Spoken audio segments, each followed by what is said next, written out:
Welcome back to another episode of the Format Podcast Live, Wednesday night edition. And as you can see, I got the crew with me, and joining us, special guest, Brianna Bull from the No Bull Podcast. If you know Bull, you know ball. What up, Bree? If you know Bull, you know What's ball. going on? Always an honor, always a privilege. And if you know bull, you know ball. Yeah. And she had to test, she had to flex the hat. Right? See that? Was that subconscious, or was that, if you know bull, you know ball? It's all up in the mic, all up in the camera, like, look, no. You know Bull. Right?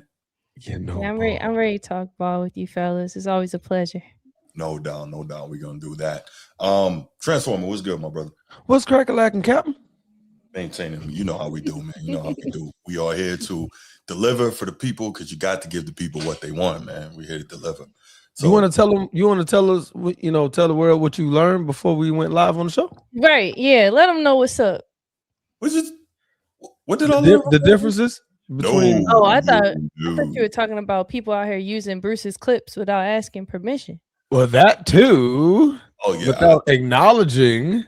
Yeah. I didn't know Bree knew about that. Oh yeah, yeah. I showed it to her. Yeah. No, actually, I don't even know what video that was. I'm not even gonna try to find it now. But there was a video. Shout out to the content creator. Basically talking about Tim Duncan and his comments, which seemed pointed towards LeBron, about his NBA career and so on and so forth. And I just saw it come up on my timeline. I said, let me watch this video, because I want to hear somebody. I want to hear what Timmy has to say about LeBron. And lo and behold, the video opens up. I'm not even paying attention, and I hear my own voice, and I'm like, huh? Like, whoa.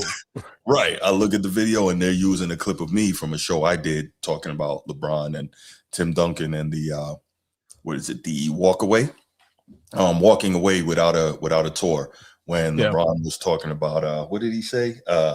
He's like, well, I don't know. I may just go away quietly like Tim Duncan. I'm like, hell no, you ain't doing that. But anyway, right. But it was cool on one hand to see that, the Format Podcast, our content is getting out there. And so we appreciate that. But we will say, if you're going to use the content, it's all love. Please just attribute it to us in your comments or verbally in your show. So that's right, in some type of capacity. Yeah, show love, man. He could at least, because you have the Format Podcast on your joint, like he could at least cropped it so it had it there. Right. But so it's all good. Lesson learned. But let's go ahead and give a shout out to the channel members real quick. I'm gonna run through this. Coach T, #1 channel member, aka Laker Nation, always appreciate you, brother. It's not that serious. Thank you for being here. Chief Sid Bubba, always appreciate you, everything you've done for our great nation, everything you do for this channel. And of course, shout out to the boys from Annapolis. Here we go. Anchors away, my boys. Anchors away. Bree, welcome to the party, because Bruce hates the Navy. We put foots up on them boys. They lost to Navy. I'm gonna sing this all year, because it truly makes Bruce happy. Order up. I appreciate you, brother. Thank you. I appreciate you. The disease of me every time. Chief Sid Bubba, man, appreciate you. Baltimore Bruce, what up, dummy? What up, stupid? Steve, king of the chat. It's Stupid. Nino, what's good? Sneed got what you need. He'll be in with us shortly. And of course, Micah, New York City stand up. All right, we're gonna play the spiel, then we're gonna come back, get into these quick hits. We're gonna rock and roll. Let's go. If you're watching here on YouTube, make sure you go ahead, click that subscribe, that like, that notification bell. Make sure you're kept up to date whenever we drop new content on the channel. If you want the audio-only version of the podcast, open up your audio podcast platform, hit the search bar, type in The Format Podcast. We should come right up. If you're enjoying the content, make sure you give us a like, leave us a 5-star review, and drop a comment. All that stuff helps us rise in the algorithm, helps us find more sports fans, helps more sports fans find us. Make sure you write it down, put it in your phone, make a note of it. The Format Podcast is live Sunday mornings at 10 a.m. Eastern. And finally, if you're really and truly enjoying the content we're delivering you, make sure you hit that join button. There's going to be exclusive content here just for you. Ooh. You know what it is. All right, you already know. All right, let's go ahead and let's rock and roll with these quick hits, man. Yeah, exactly. Come on, man. You know what time it is. All right, let's go with the quick hits. So we will, Bree, why don't you start us off? All right, ladies first. That's what's up. The true gentleman. Okay, so I wanted to talk about Steve Kerr's recent comments on 95.7. He said that he thinks that Draymond Green deserves a statue. And I wanted to hear y'all thoughts. And I'm going to read you what he allegedly said. Allegedly. All right. Okay. So he said, Steve Kerr says, Draymond and I have talked about the trade rumors. I think what's really tricky for Draymond is this is the only place he's ever known. He's going to have a statue outside the building someday. And I wanted to hear what y'all thoughts were. Now, Draymond Green's accolades. We got to talk about his accolades. Just go ahead. Go read them off. He's a he's a 4-time NBA champion. He was 2017 NBA Defensive Player of the Year. He's a 4-time NBA All-Star. He's made all NBA team. He's made all defensive team selection. And he has 2 Olympic gold medals. 2. And there's one big one that's missing. He recorded 31 career triple-double doubles, which marks like the first all-time in Warriors history to do so. 31 career triple doubles. There's a lot more that's highlighted here. Right. But go ahead. No. Go ahead, Bree. I don't look something up, bro. Go ahead. Well, let me start off by saying, yes, he does deserve a statue. Because apparently, according to the folks that like to argue against it, his team lost a 3-1 lead without him. They showed who the true person was. Wow. That was the reason why LeBron came down from a 3-0 deficit. Am I correct, Bruce? There was one man that got suspended 1 game, and it changed the trajectory of an entire series. And some folks like to mention that he's the reason why. It was because of him. They needed him to close LeBron and Kyrie and Kevin Love out. But since they didn't have Timothy, they lost. Now you're being disingenuous. Don't do that. 73-9 season. Be true. Killed. All because of one guy, the person that's going to have a statue built in wherever they're at now. I don't even know where they're at anymore. San Francisco. San Francisco is going to have a Draymond Green statue. Proceed. Is the statue going to be him hooking off on Jordan Poole? I mean, no. It's going to be the.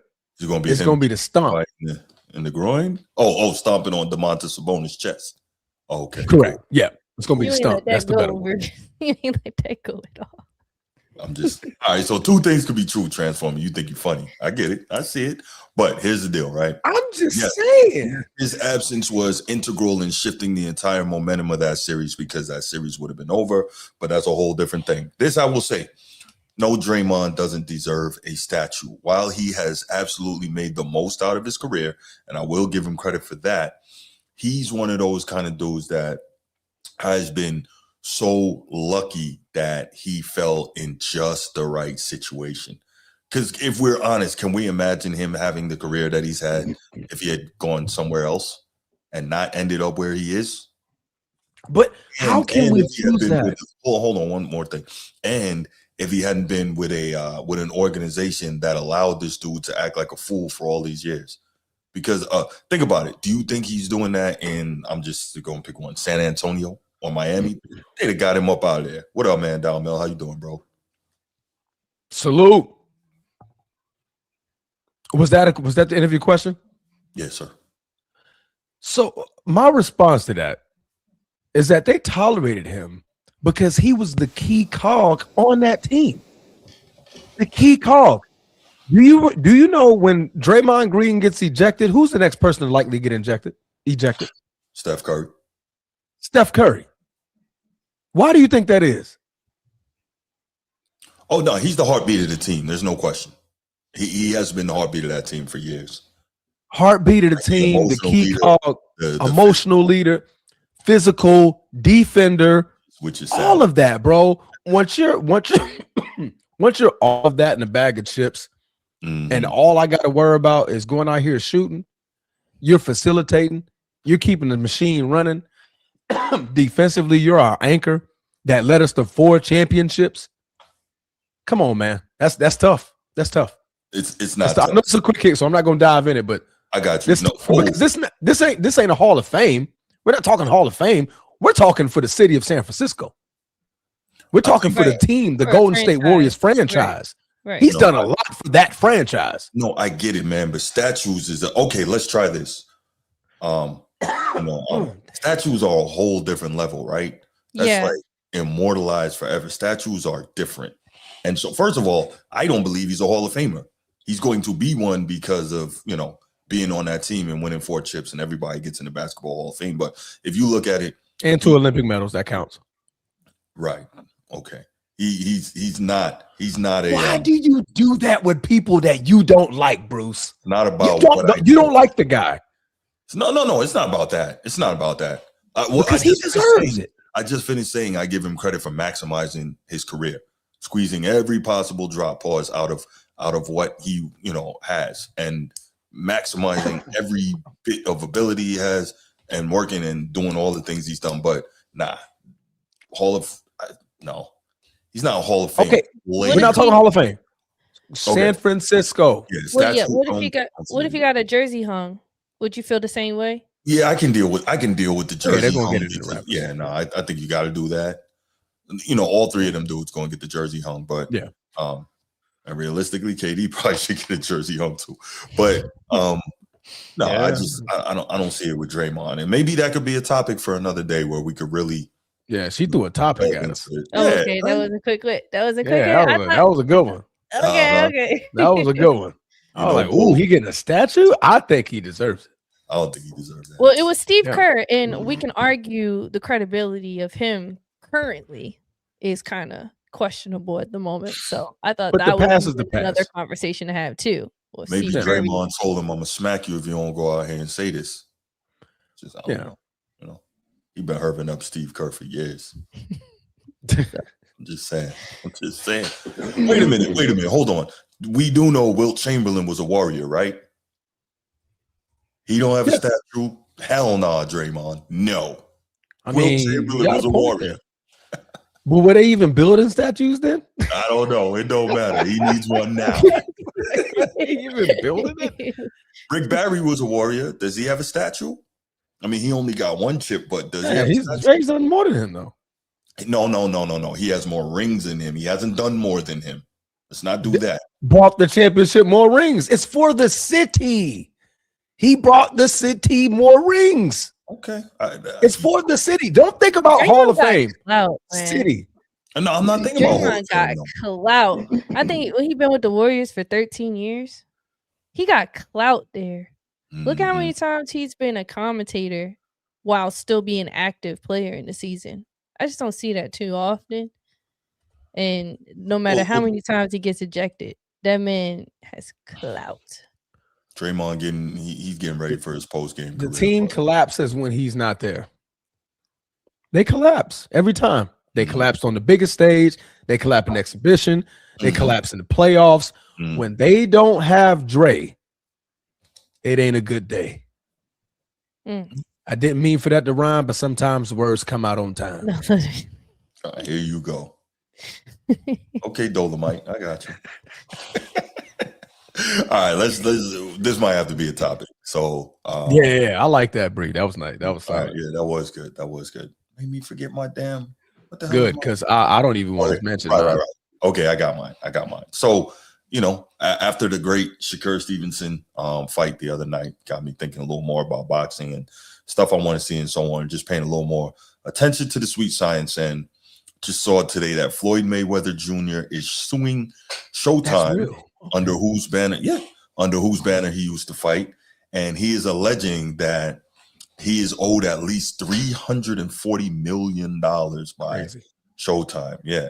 The lawsuit filed Tuesday and obtained by ESPN seeks to, quote, recover hundreds of millions of dollars in misappropriated funds and damages resulting from a long-running and elaborate scheme of financial fraud, breaches of fiduciary duty, and conspiracy orchestrated by Floyd J. Mayweather's former manager and advisor Al Heyman, with the knowing and substantial participation and aid of the defendants, Showtime Networks, Inc., and Steven Espinoza, among others. So he's alleging that they have been doing a whole bunch of foul stuff and owe him at least $340 million. He cites a, quote, complex web of hidden accounts, unauthorized transactions, and deliberate concealment of financial records, unquote. So here's the thing. You Floyd Mayweather Jr., we know that he's not the smartest guy. We know he doesn't read very well. Cool. But all that money you're getting, you can't hire somebody to make sure that everything's good in the paperwork and that they're not, funneling your dough up out of there. What's up, G?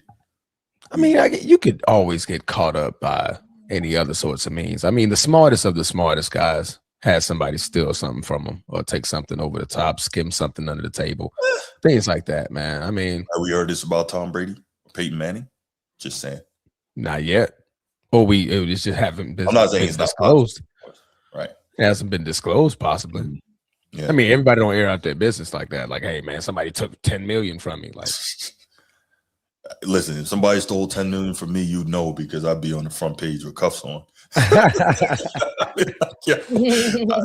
No lawyers. I'm kicking in doors. Give me my money. I want it in cash right now. Straight cash, homie. But no, and that's funny, Woodage. It's interesting that you asked that question. Is Floyd going broke? And I've always said, although I think he just bought like a block of real estate in New York City, which couldn't have been cheap. So you would hope that he has made some smart investments. But I've always said, going back to even when he was fighting, the way that he spends money, it seems very irresponsible. Of course, I'm not trying to pocket watch, but he puts it out there for public consumption. I've always felt that it looked very irresponsible and that he would need to continue to fight and find ways to bring in money because the way he spends is going out a lot faster. And so I am curious to know if he's having money problems. And as such, he's saying, wait a minute, we need to find some money somewhere. Because obviously, he's like 48 years old or 48? I think so. Yeah, he's somewhere up there. Yeah. So he's 48. So that, he can't really, as little punishment as he's taken in his career, he can't fight forever, right? In terms of being a high level boxer. He can do these expeditions. Exhibitions. Thank you. Damn. I said expedition. I'm thinking about the truck. Yeah. So he can't do those like that. So at some point he's got to figure it out. So it is interesting to a question to ask, is he going broke? No, man. I mean, he got more money than me. A lot more. Yes. Agreed.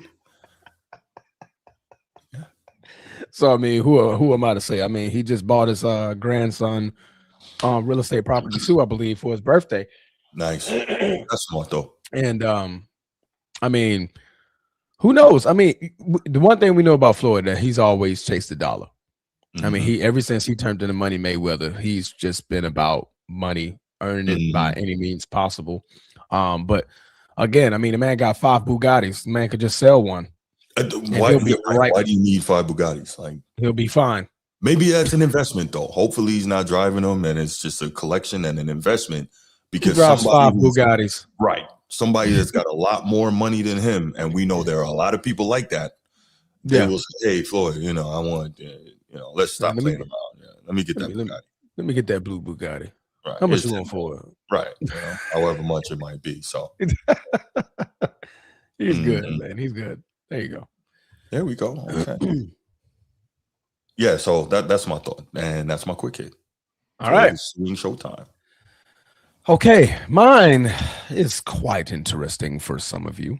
And quite maybe disrespectful for some others. But yesterday I had the opportunity to be a part of a podcast with two lovely gentlemen that I like to call my brothers and family here on the Format Podcast. Thanks. And over the course of that show, we got to a point of the show to where I'm like starting to question my own fandom of people, Really? teams, and moments. But then I come to realize that some people, some levels of fandom just shouldn't exist. When fandom and the hoorah and the yay go team turns into love, lust, matrimony, sexual encounters, desires, feelings, when it gets to that point, it becomes a disgusting nature of a debate. It's no longer a debate. I'm not arguing someone's fandom. I am now arguing someone's love and passion and care. And now I realize I'm not that fan. I know what Bruce is upset about when it comes to these sort of fans and where this all stems from on while he talks crap about the person that they're a fan of. We're not going to mention that person's name, the fan. We're not going to mention the person that we're talking about, the person. But just know that the Transformer is here to say, I now understand you, Bruce. Thank you, Transformer. I had to question my fandom of a person that I've rooted for years. Right. But now there's a difference, and there's clearly levels to this shit. And I have not reached that level. I don't want to reach that level. That level shouldn't exist. I'm not. I promise you I'm not. Me and Bean, man, we gonna sit back and let them boys watch. Watch them boys get at it, get after it, and change the channel. But that's my quick hit, guys. I've learned there's different levels of fandom. I've learned there's different levels of fandom. And I'm not a part of that team of fandom. I'm over here. They're over here, and they fine over there.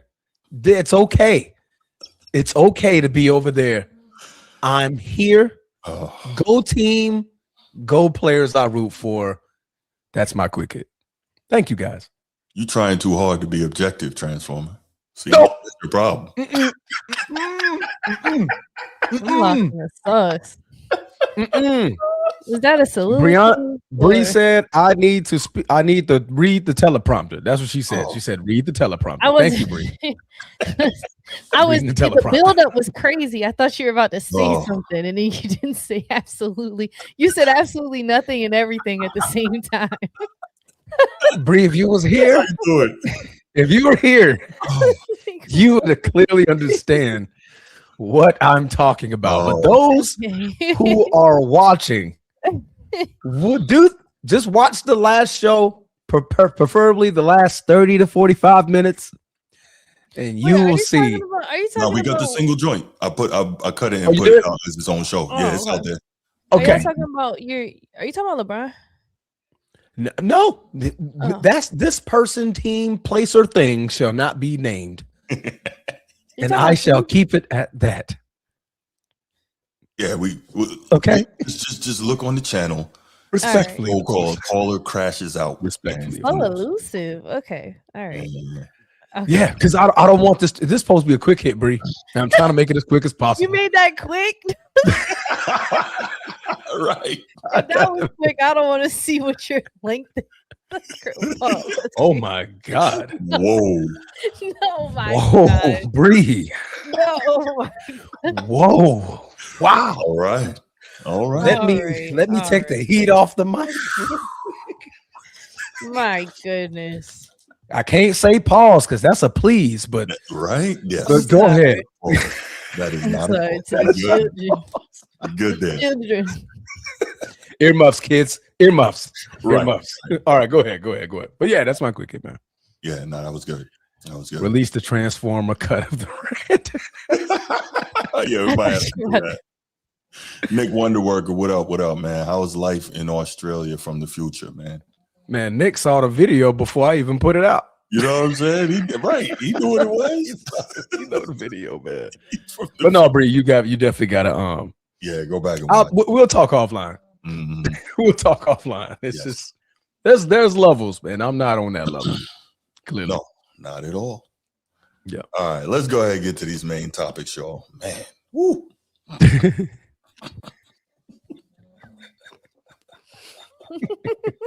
Whoa, man. Passion. That's all I can say. Passion, love, lust. Edward is real quiet. Oh, I know why he's quiet. He's on that team too, so I get it. All right. Okay, let's go ahead and let's get to first main topic. I know Bree is excited about this. There's definitely some stuff that we got to talk about. Transformer. Just saying, man. Go back and watch the tape. Jeez. Oh, okay. So obviously the trade deadline is tomorrow, right? Tomorrow at 3 p.m. Yeah. Yes, sir. Right. Eastern, if you're watching. Mm-hmm. Eastern. Thank you, sir. So there's a lot going on, man. Mm-hmm. There's a lot going on, and where shall we start? Yeah, we're here to get into. I see. Bree, you start off. What trade you got? The main trade, like a main trade that stood out to me, or whatever trade.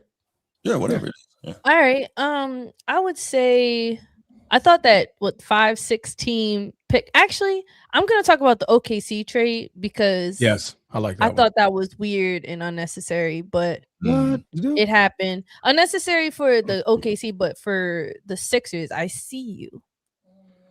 I see you what y'all doing. And Jared McCain to a team that's already heavily stacked with guards. I'm not sure how he's going to fit into the equation with their speed. I mean, it's like, is he going to get in before Isaiah Joe or after? And since he's come off his injury, he hasn't been the same. But maybe playing with this OKC team is going to unlock another level for him because it's going to take the pressure off him doing other things. So maybe he will have that specialty and we'll see it.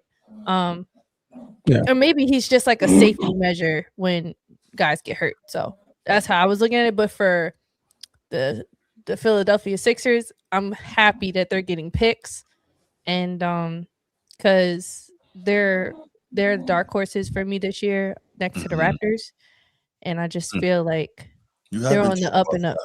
You've been talking about the Raptors. Yeah, man. That's not new. She's been saying that from the beginning. Yeah. I mean, I liked it. I mean, one thing for sure. What's his face? Shai Gilgeous-Alexander is going to be out for a couple of weeks. I believe he's an abductor strain. Now, correct me if I'm wrong there. But also, they're looking into the future as well. I think they're drafting. They have so many picks. Them folks lead by a mile.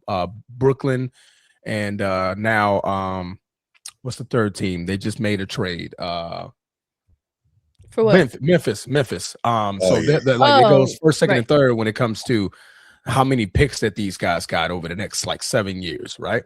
So for me, they're looking at the writing on the wall for some of those players, preferably guys like what's my name, played for the Lakers, Alex Caruso. Like, you're going to be having to pay some of these guys that you don't really necessarily need to pay.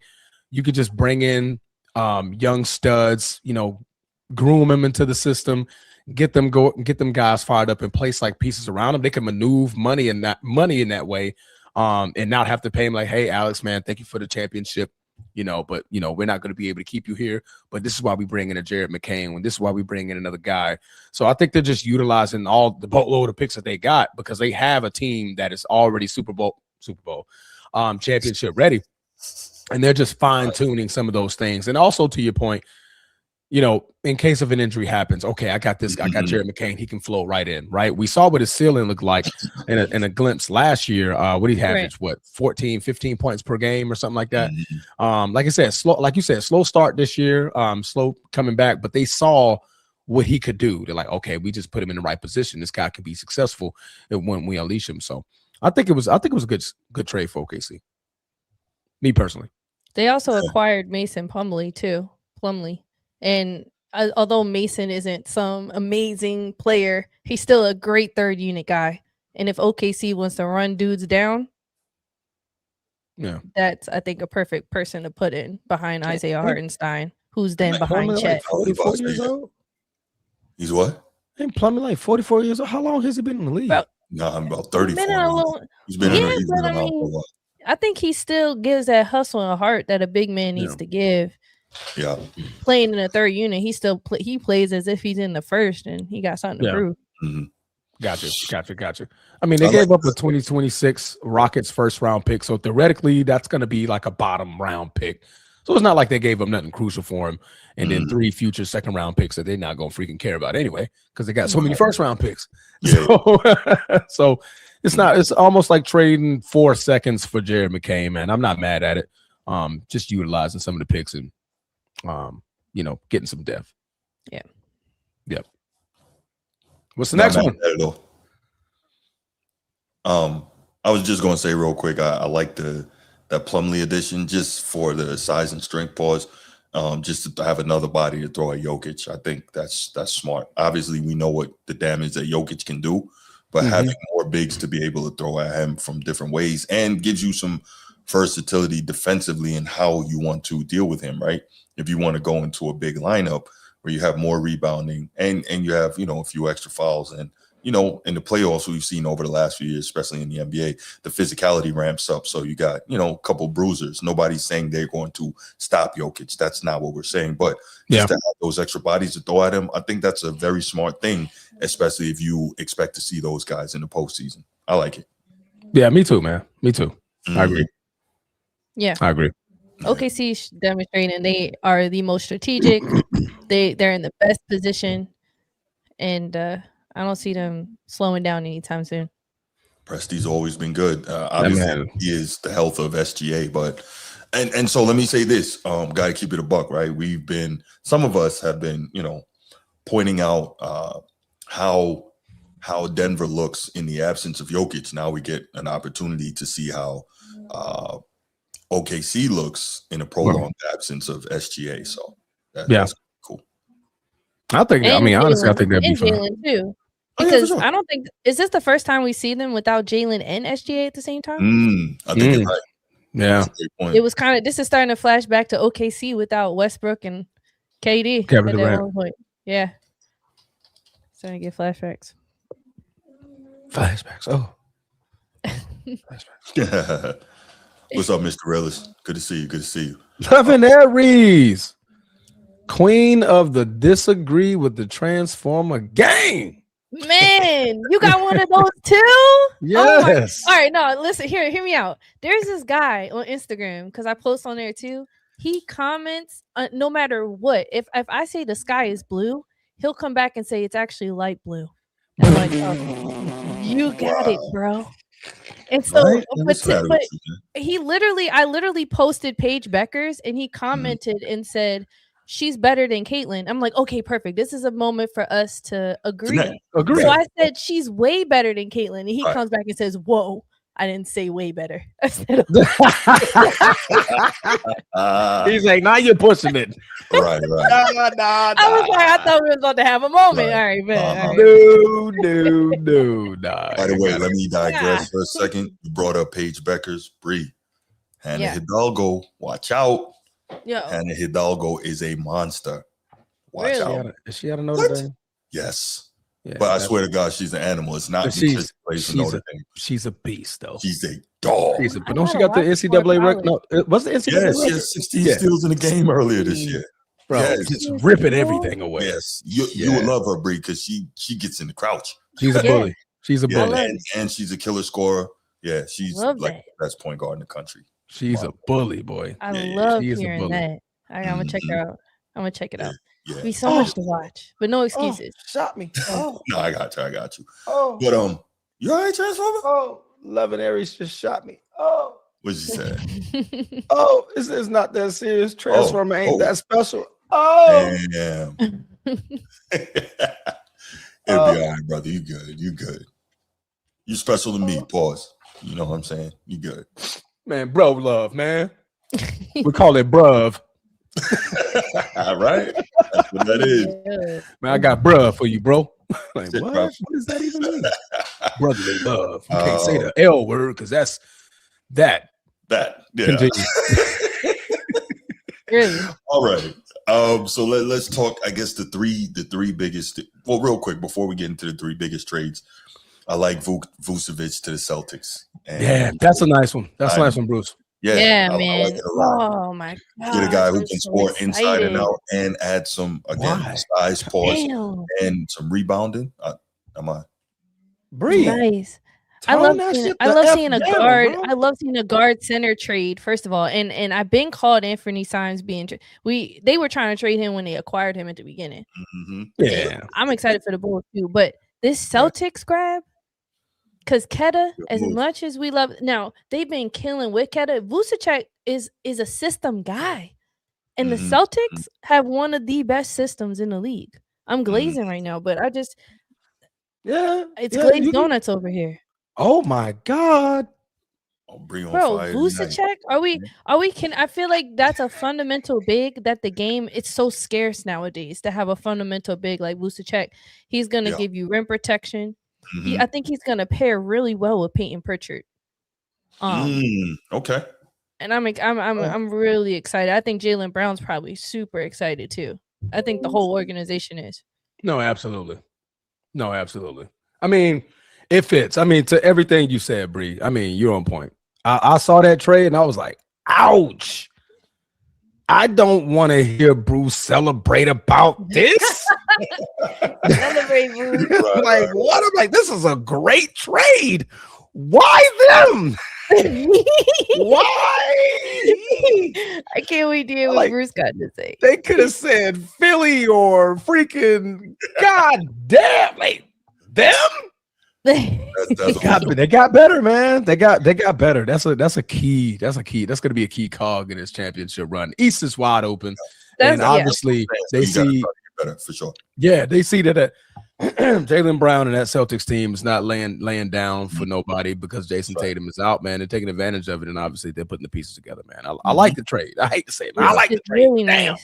Yeah. Because imagine being Vucevic on the Bulls middling for so many years. Right. And now you're finally on a contending team. Yeah. So you know what he is here. He's like a younger, more athletic Al Horford, right?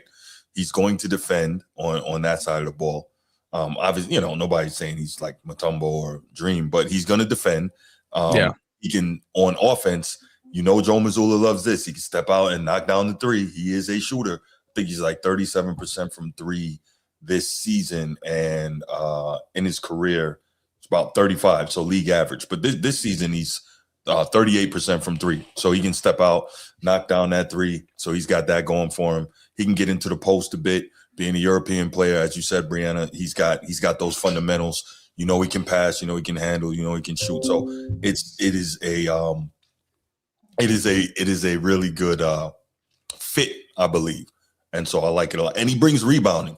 Transform will tell you the Celtics' lack of rebounding drives me insane. It does, because why are your guards averaging more rebounds than your bigs? But I'm convinced. I'm just convinced it's how Mazzulla has them running the ball. Because I always see Peyton, whoever's their primary ball handler in the moment, whether albeit Derek, Peyton, or Jaylen, I just noticed it's like the bigs are automatically sent down the court. Yeah. They're not waiting there to box out or do anything crazy. Right. So it just begs the question.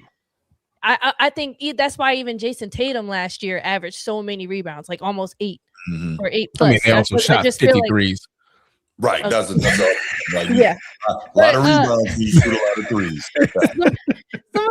Someone's saying he's no Porzingis. Thank goodness, because he's not as fragile as Porzingis is. I see a lot more.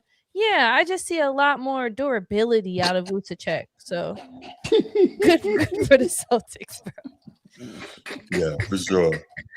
Dingus Pingus, the one that's better than Bill Russell. Dingus Pingus is crazy word, bro. See that we crazy word. Dingus Pingus. Dingus Pingus, the one that's better than Bill Russell. And transform. World Breaker tried to call in last night and say that Porzingis was better than Bill Russell. He said, "Dingus, pingus." What is He's he from putting him in Atlanta? over Bill. Is he from? What is he from Atlanta? Where is World Breaker from? I don't know. Well, his phone number is from Michigan, so I don't know where he's from. That's even worse. Hey, I don't know. He up there. He up there with the Draymond going. His dreads is soaking up the brain stems. I don't know what's going on, man. I don't know what's going on. Dingus Pingus. He said, "Dingus pingus." Fall asleep. He said, "Hey, what did he say? Bill Russell couldn't shoot. He couldn't do a fade. He had no dribble moves. Dingus pingus is better than Bill Russell." Oh man, okay. I'm sorry. Bree, go ahead. Proceed. Yeah, not good. Proceed, man. All right, so Vujovic to Boston, Jaren Jackson Jr. to Utah. That was a shocker. Yeah, I'm trying to see, like, what does Danny Ainge think he can build out there? I mean, he knows what he's doing, so I'm curious to see what he's building out there. He needs like that guy, right? He's getting a lot of solid pieces, but you're still going to need that guy. Like, you got Markkanen, but he's not that guy, right? And it's interesting because clearly he doesn't appear to be interested in parting with Lauri Markkanen. So it's like, what are we gonna do here? I don't know. I'm curious to see what is he building out there. Your guess is as good as mine. Mm-hmm. I mean, this was what, a 9-player trade, 10-player trade, 9, yeah, 8 players, 3 picks, right? Right. So that's a lot of movement. I mean, we'll get to the Memphis side of it in a moment, but Utah, that was a head scratcher. I mean, I like their what's their point guard? Cavante George, I believe his name. Keontae. That dude can ball.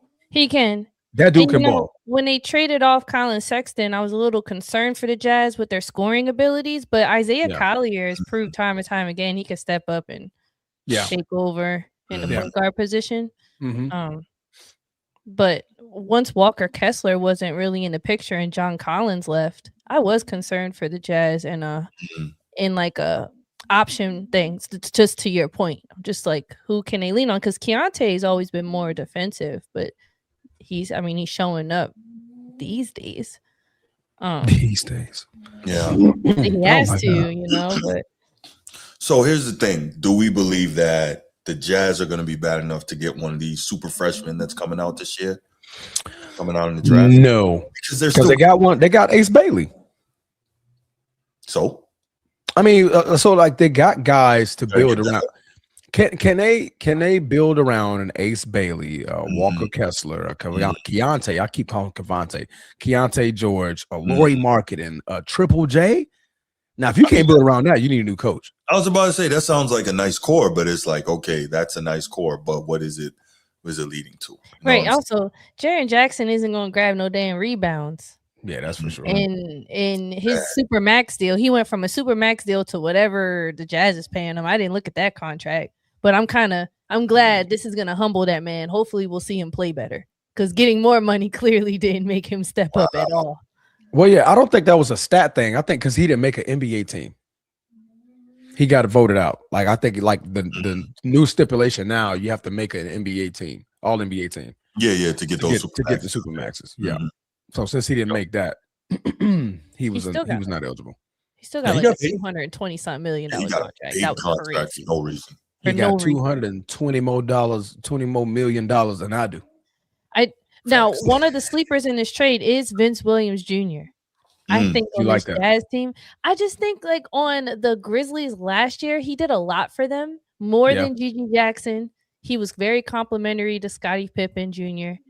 I think even Santi Aldama, there was just times where Vince Williams Jr. did everything for him. He's a two-way player.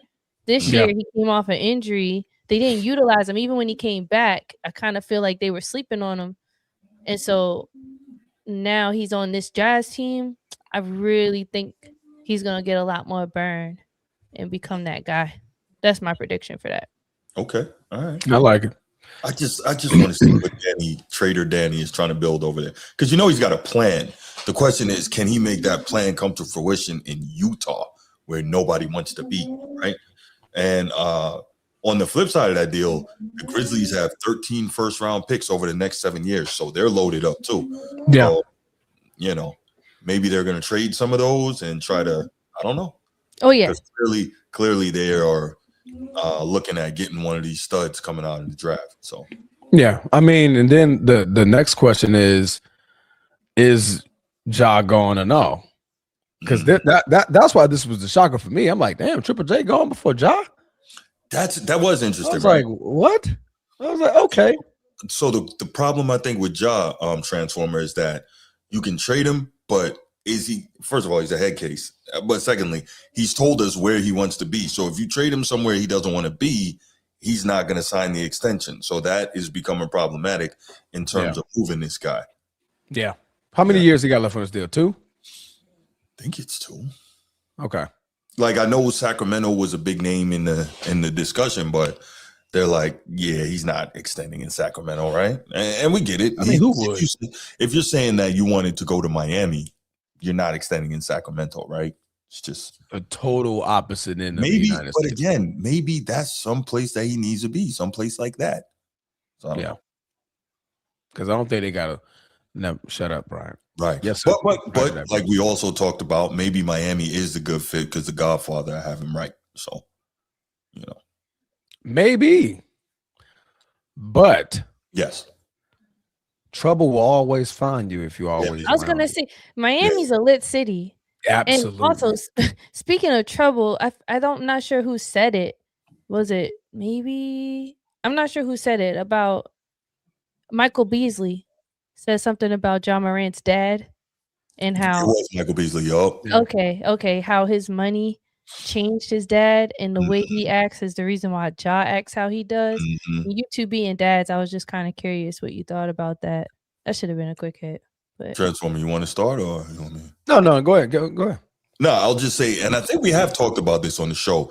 To me, it is unfortunate, right? Because obviously T. Morant is living not even necessarily vicariously through his son, but his son's money is allowing him to live a lifestyle that, he clearly wouldn't have been able to otherwise. And so it's almost like because Ja Morant is taking care of his father, the roles are reversed. His father can't say, Ja, sit your butt down and get right, get in the gym, do whatever.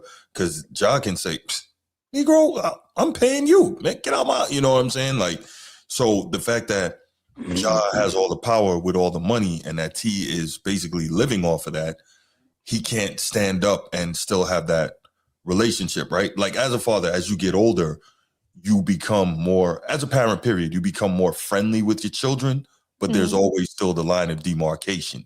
Like, okay, I'm still your parent. Like, you can't tell them what to do at a point, but you could talk to him, you could try to guide him and help him, right? But he can't tell Ja anything. He can't. And so that's the problem. And that's what Michael Beasley spoke to. He's saying that he doesn't have, that proper father figure influencing him and guiding him because of, the dynamic that's going on. And I kind of agree. Transformer guy, man. This one's tricky. Because one, we don't have the amount of money our kids don't have the amount of money that Ja Morant has, right? They're not in a position to do what Ja Morant is doing for T. Morant. But there's one thing I've always learned and I noticed. You can always tell the difference between the parents when their kids are adults based on conversations that they have with their parents.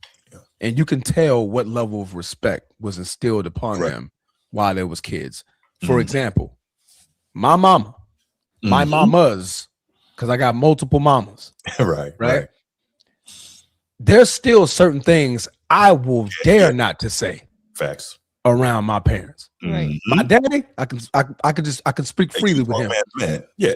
But mama, if I say something, it's Brian Samuel Bass. I'm like, shit. Right. I fucked up. I fucked up. My mama Eunice, and Mike, he probably gonna send this to Mama Eunice. Mama Eunice, if I curse, I'm getting popped upside my head. I'm 35 years old. I'm still getting popped upside my head. And as soon as I curse, I'm ducking. I'm like, oh snap, I said that around mama. Right. because it's a certain level of respect. Right. So I say that all to say, while Ja Morant was coming up, T must have forgot that portion of fatherhood, of being a parent. Like, hey, you about to be in a situation where you're making millions and millions of dollars, right? But don't ever forget. Please don't ever forget. Don't play yourself, bro. Don't play yourself. Yeah. The spoon that fed you was held in this hand. Yes. Was held in this hand.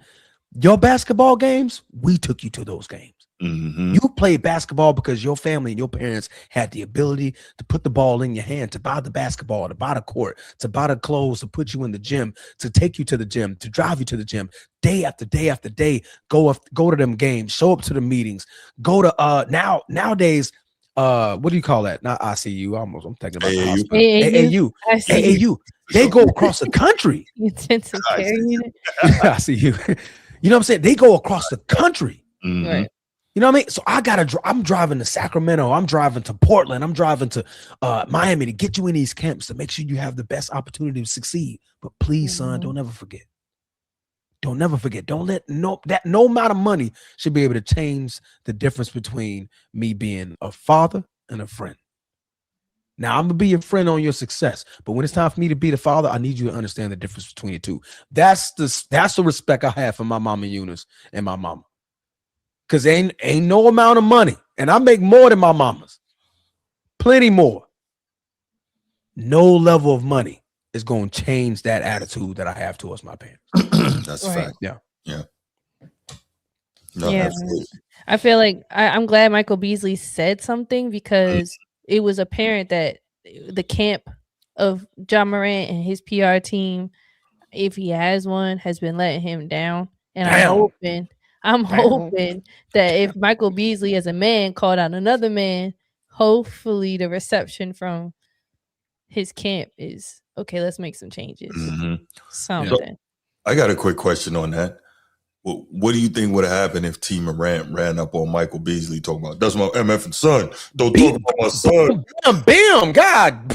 What? Michael Beasley from the streets for real. I was just being stupid. You know how I was Michael Beasley bought that action for real, guys. Action boss. Yeah, he did two-piece them. There's some certain people in the league I wouldn't mess with like no, Bug. sir. I would not mess with Bug.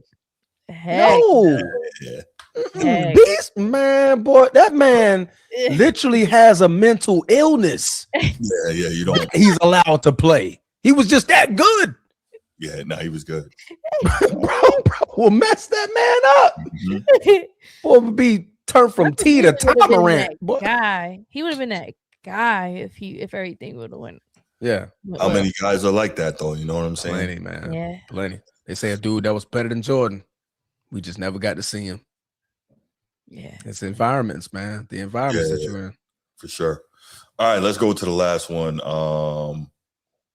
Well, not the last one, the last two. So we'll touch on those quick. We discussed last night James Harden to Cleveland, but Bree wasn't here, so let's get her thoughts on that. Harden to the Cavs. I have a thought on that. They think I'm crazy, but what do you think about it?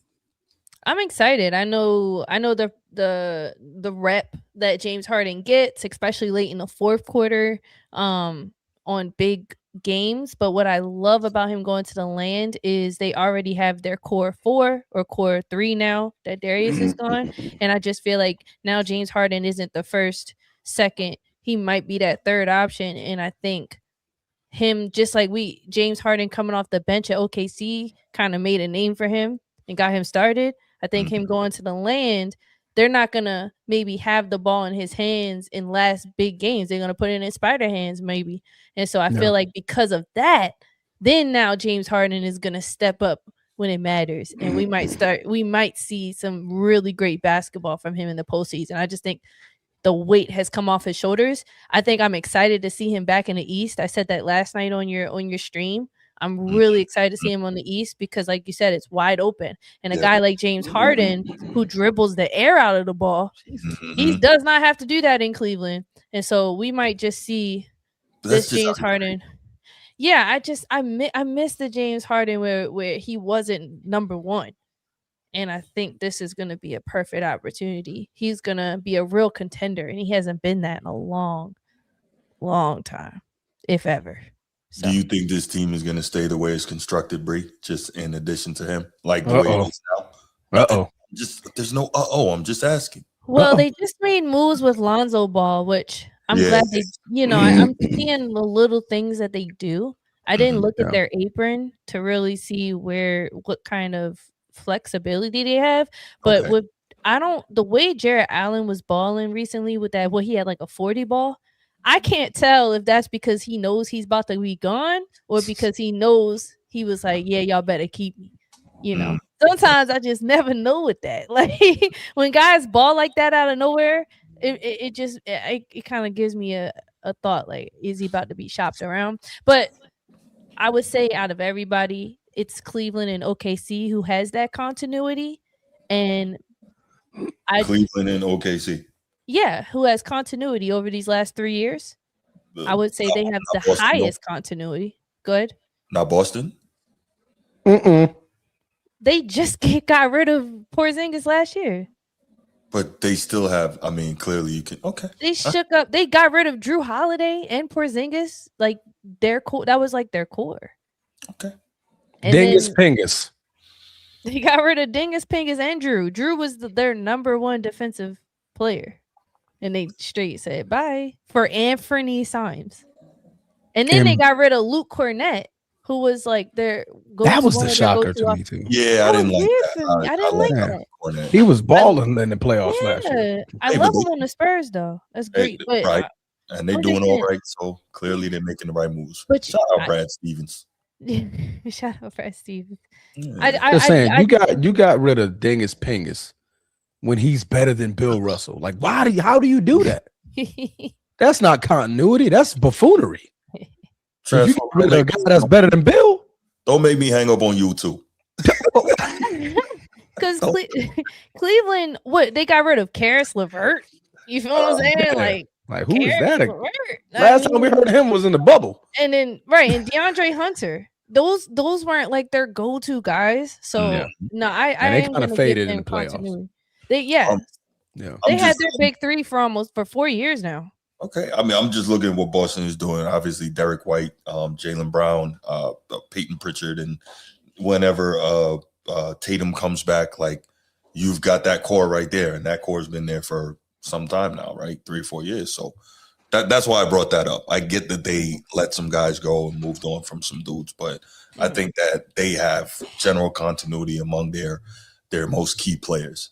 Because what's his name? Holiday, he wasn't the same dude by the time they got rid of him. So I didn't see him as one of those guys being one of the key players. But we'll see. Well, clearly he got rid of the guy. He came fresh off the Olympic team. He was doing something. Right. He got picked over Jaylen Brown. Moving right along. The last big trade of the day. Boy. And I'm curious to know, like, what's the plan here? Anthony Davis is now a Washington Wizard. Yeah. And I'm not listen, I used to be a big Anthony Davis fan, right? I remember. Who wasn't? Yeah, like when he was in freaking New Orleans, I'm like, this Brown animal. He was the Brown man. He can't stay healthy. And so I'm like, why would any team trade for this dude? Unless you're trading for him to try to trade him again. But the deadline is tomorrow. So I don't know. Like, what are we doing? I mean, he went from the brow to the brim. Brow to brim. Yeah, like, what are we doing? I mean, you look at the Wizards franchise as a whole, unfortunately, they can have great pieces or have the worst pieces and still end up doing the exact same every year, which blows my mind. Right. Yeah. But did I freeze? No, is that her? I think it's Bree. I don't know if it cut out. Did it cut out? Oh yeah, it cut out a little bit. There you go. Say that again, please. I just feel like maybe it was a economic revenue thing, possibly, because Trae Young and Anthony Davis is going to put more people in the seats. I'm just saying that being from Baltimore, living here right now, people are excited. I mean, we're hearing Wizard fans that I haven't heard in forever. You see what I'm saying? So Since I Jordan. get it, but what are they excited for? Real talk. What are they excited like, for? he's That an NBA watch champion. Anthony Davis get hurt He's again within the next. he's still a champion though at the end of the day. And as fragile as he is, that holds a lot of weight for Yeah, but he's a not lot going to of bring you a chip. The organization is not a good organization. It really hasn't been like for a very long time, right? I was there when they were the Bullets. You know what I'm saying? I'm about to say since the Originally- name change, they ain't Yeah. been shit. Yeah, they get. I just like I don't understand what the excitement is. Trae Young, okay, he can nutmeg somebody. What is that going to get you? It's not going to get you much. I don't see it. I don't see it. I think also with the Wizards too, I think they already believe in the young core that they have in Alex R and stuff. I think they're just okay with being mediocre right now. It's weird. But with Anthony Davis there, I mean, so you're saying if does Zion deserve to get traded? Does who else be hurt all the time? Does Joel? Joel Embiid. Are these guys that were just like, you get hurt too much, you can't even get on any team anymore, no matter what you bring to the game? Yeah, if I'm a GM, I'm not trading for somebody especially somebody who's got a big contract and can't be on the floor for me. Why would I do that? To mix things up. But I have to pay a salary for someone who can't play for me. To mix things up. Anybody can get hurt. Every guy out there is at risk of getting hurt. And then you also got to put in the fact that they could also be looking to save money off the books. This could be a future move. Like, hey, okay, we got to pay Anthony Davis $45 million for what, 2 years? Okay, that gives us time for Alex Sarr, Trae Young, who was it, CJ McCollum. McCollum is gone. Oh, McCollum's gone. Okay, he was going in the Trae Young deal. Okay, that's what happened. So yeah, Trae Young, Alex Sarr. You got Keyshawn George. You got D'Angelo Russell. You know what I'm saying? You got a couple of things. Balu Cobley. Is Trae Young even playing right now, or is he still hurt? No, he's still hurt. He's still hurt. There you go. So now you got all these big money assets that can't get on the floor for you. This is what I'm saying. Like I'm not with that. Well, I mean, this season's already cooked. They're not like they're gonna make it into the play-in. Maybe they're just getting ready for next year. And by next season, you got all these guys good to go, ready to go to at least start the season off strong. We talked about it being the East, right? Why can't they make it in the play-in? Where are they right now? Let's see. I think they're probably 12th. They're probably 13th, maybe. On that bottom, but it's not. It's okay. But the thing is not where they are. The thing is, how many games out of the play-in are they? Right. That's the bigger question. Let me see if I can pull that up. Well, they only 10. They can make a run. Just trying to say if they were healthy. Only 10 games.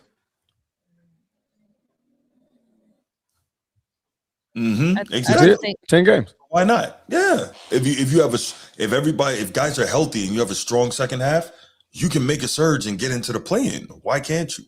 So that's the thing. You got big money guys that can't play for you. I never understood that, but that's why I'm not a GM. I'm sitting here talking with you guys. But also, we're forgetting what else they also got. They got Jaden Hardy, D'Lo, and Dante Exum. Now, I'm not saying these guys are crazy, but they got rotation players. What I think what the Wizards have learned about themselves is they actually develop rotational players well. I mean, look at Justin Champagity. That man, to me, should not be in the NBA, but he's a rotation player, and he's developed very well on his team. So, yeah. I think Dante, D'Lo is a Jordan, like D'Lo is a guy that's going to go to this team and get, I think, more confidence as opposed to him, Jacob Earl Robinson on a 10-day contract getting in before D'Lo was playing on the Mavs. Something, I don't know what happened there. So but D'Lo, 3 teams in, still has that much bumps. Y'all touched the court since like the Lakers. So I get all of what you're saying, Bree, and I'm not pushing back on it. I'm just saying I don't see the benefit in terms of where this roster can get you. Even if everybody's healthy next year, we don't know if these guys can play together, and we don't know because we have to assume next year maybe the East is not so wide open, right? It's more solidified. let's say the East is more solidified and everybody on this Wizards roster is healthy, where do you think that puts the Wizards in the East among the teams? Because we always have to assume health when we make these prognostications, right? They're still not as good as Detroit. They're not as good as the Knicks. They're not as good as the Celtics. They're not as good as your Raptors. They're not as good as the Cavs. They're not as good as the 76ers. They're not as good as the Heat. They might be better than Orlando. So, like, they're still in the play-in with all of this. I just don't understand it. You see what I'm saying? I feel like with the Wizards making all these adjustments, they could possibly, because the Hornets got some bangers on their team. I can't even stun on that. Mm-hmm. I'm just looking right now. Pacers get Tyrese back next year, so that changes the game for them, in my opinion. Dang, I actually now see, maybe that's why the Wizards are making this move. Because really, look at the East next year. It's going to be scary good. Arguably better than the West. I really think that the East could be scary good next year. Right. And then we still have no idea where Giannis is going to end up. Chris Paul is in Toronto. I didn't realize that. Yes, he's in Toronto, and that was probably after, if we were going to go in order between the most exciting trades for me, that was number 2 for me, because Chris Paul getting snubbed by the Clippers and their treatment of him really frustrates me. But with this Raptors, what I was surprised with the Raptors is that they didn't try to get another big man in some type of capacity at all. And because maybe they did, we just don't know. That's the thing. You know how many trades don't happen that we never hear about, that guys just working the phone trying to do. So a lot of times we get on these teams like, what are they doing? They're just sitting pat, not trying to do anything. And a lot of times they just can't make it work. You know what I'm saying? So, okay, that's fair.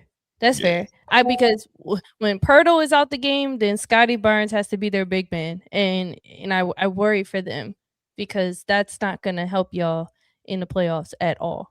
You still need your size. You still need your length. And with a guy like Scotty Barnes, who's their primary playmaker, ball handler in the 5, sure, it puts other teams at a disadvantage matchup wise, but you still put yourself at risk for being at a disadvantage matchup wise. It's really how you do it. And then adding Chris Paul, that's great. But he's a point guard. So I'm not saying they didn't need that. They definitely needed that veteran. They need the veteran in the playoffs. So I'm glad they have it. Yeah. For sure. All right. Well, let's go ahead. Let's open up the phone lines. We'll take a couple calls on this. See what people think about it. 904-219-8264. 904-219-8264. Give us a call. We want to hear what you think about these big trades that have gone on so far. What effect you think they'll have on the league, on the conferences, et cetera, et cetera. Edward, what's up, man? Maintaining. How about you? There you go. Hello? I was about to say, I didn't hear what he said. All right. Yeah, I heard him faintly, but as you turned him up, my bad. Yeah, I had the slider a little low. He'll call back. But yeah, I don't know. I'm not high on these Wizards moves at all, but we'll see. I am curious to see what's going to happen in Cleveland this summer. That's what I'm waiting on. And that's true. Pistons were bottom of the conference. Next thing you know, they were 6. Next thing you know, they number 1. So we really can't knock what could happen in a year. That's true.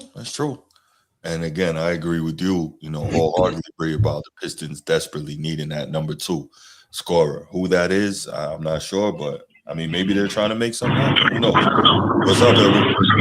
Yeah, my fault. Can you hear me? Yes. Yeah, we can super hear you now. Stop, yo.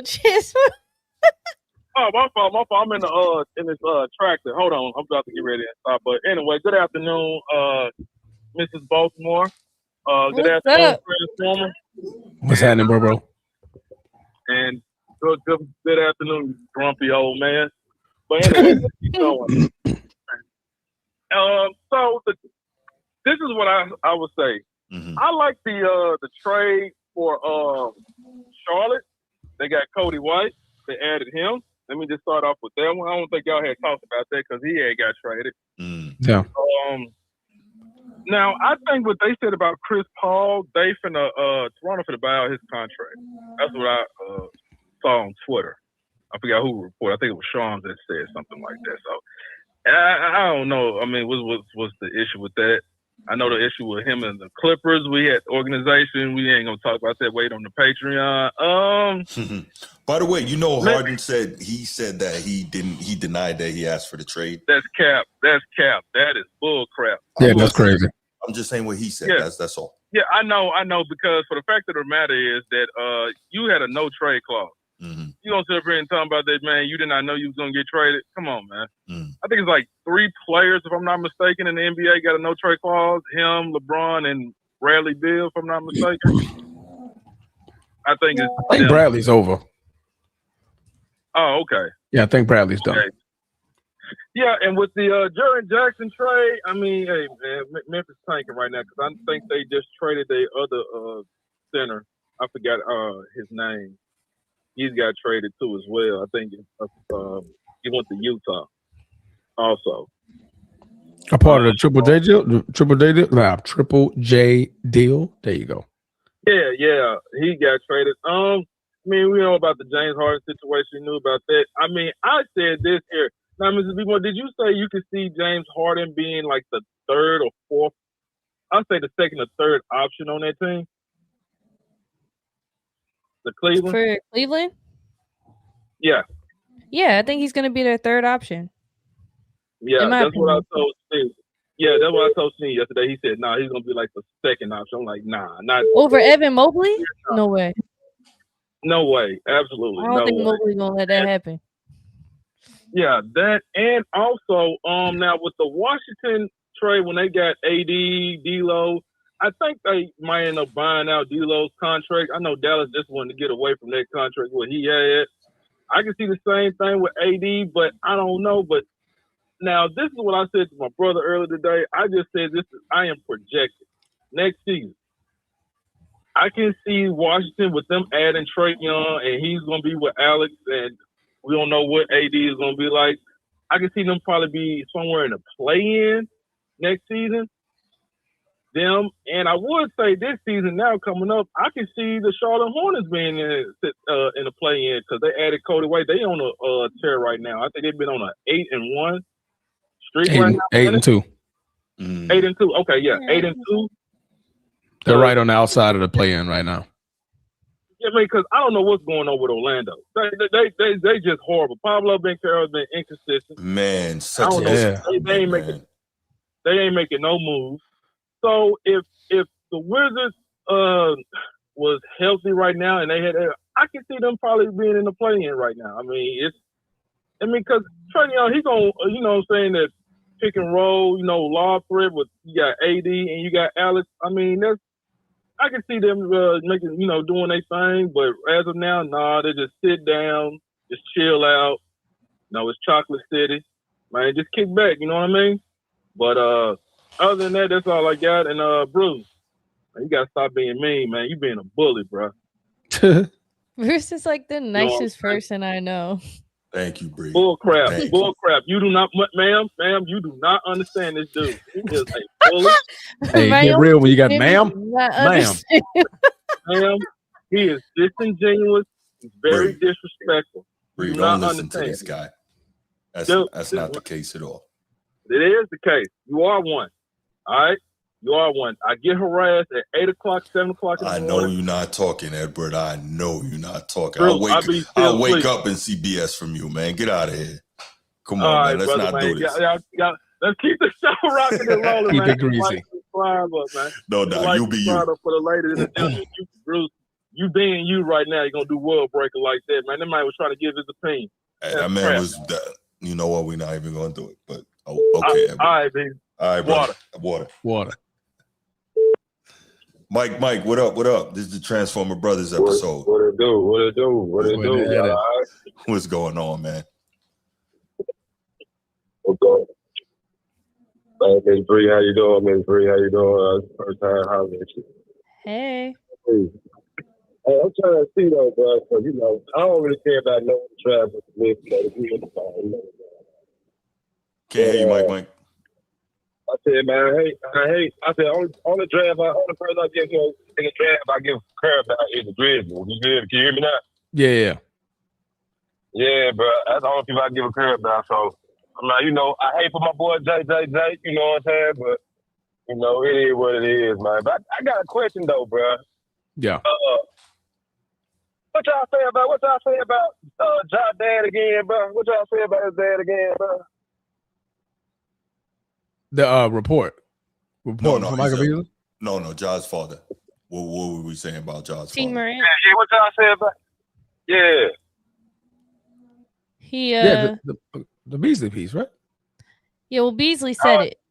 Yeah, it was the Beasley piece. I think he's asking for our response on what we were saying about Josh's father. We're basically saying like their relationship doesn't appear to have the proper dynamics where T. Morant can kind of guide his son and help him to be more so on the right path. And based on the way him and his son interact, it's Transformer and I's assessment from afar that the dynamic wasn't proper from the beginning. And now that John Moran is making all this money, his father can't tell him anything because he basically is financing his dad's lifestyle. Transformer, I miss anything there? Yeah, no, that's about right. Okay. Pretty accurate. I kind of feel y'all, but I kind of don't. You know what I'm saying? Because personally, I don't know what he said to his son behind closed doors. I mean, don't nobody know what he said to his son. I know some guys that don't make more money than they dad, live with their dad in the basement and still talk crazy. And they relationship how it is. But man, I ain't gonna lie, bro. Like I can't agree with that. You know what I'm saying? Because man, like be. You know what I'm saying? I ain't gonna lie. Like he said, man, our moms, bro. They weren't playing. They ain't do no playing, no games. But our pops though, it was a different level. You see what I'm saying? Like. As far as people can look at outside, look in and say we disrespectful, we don't, he can't control us, he can't do nothing with us. But at the end of the day, you know what I'm saying? They tell you better than anybody that, man, you know how we rock, man. You see what I'm saying? Regardless of how everybody else look at it in. Yeah. He know how we rock. You see what I'm saying? So I be thinking everybody be too hard on, you know what I'm saying, his dad, bro, because they really don't know the conversation they had behind the closed doors and whatnot, bro. You see what I'm saying? And I mean, it's like people just want to, pull a belt out and whoop some ass around this motherfucker, bro.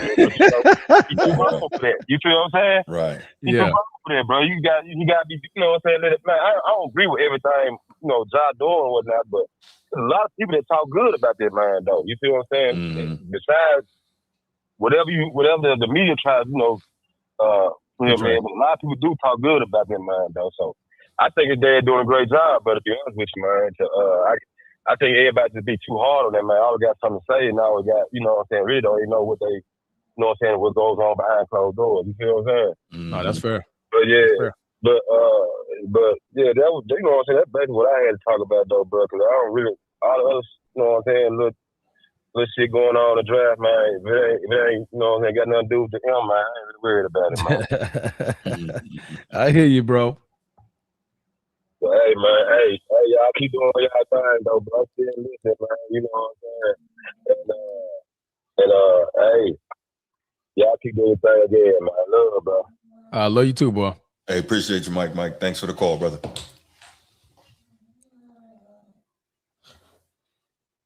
I knew he was gonna bring up Mama. You brought it up. I'm just saying, I knew he was gonna bring that up when he called in. Like, I got you. Yeah, he was gonna follow up. Yeah. Mama smacked the hell out your ass for cursing right now. right. All right, so let's go to the next topic, which is kind of along the lines of the trade thing, but more specific to one particular team, and that is, right, did the Mavs fail? And I'll start this off and then I'll hand it off.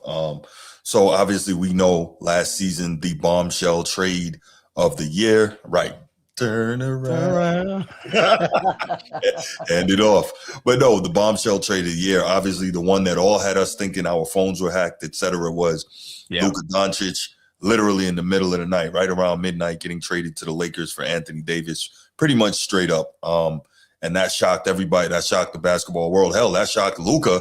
That shocked AD. Yeah. I bet it didn't shock Bron, though. But anyway. No comment. Right, No right. comment. Love a No good comment. Bron sheet. I know, right? But yeah, so that happened, and since then it's almost been like nothing has gone right for the Mavericks. You know, Anthony Davis can't stay on the floor. Nico Harrison, the former GM, he got fired. And now we see basically Anthony Davis now gets traded.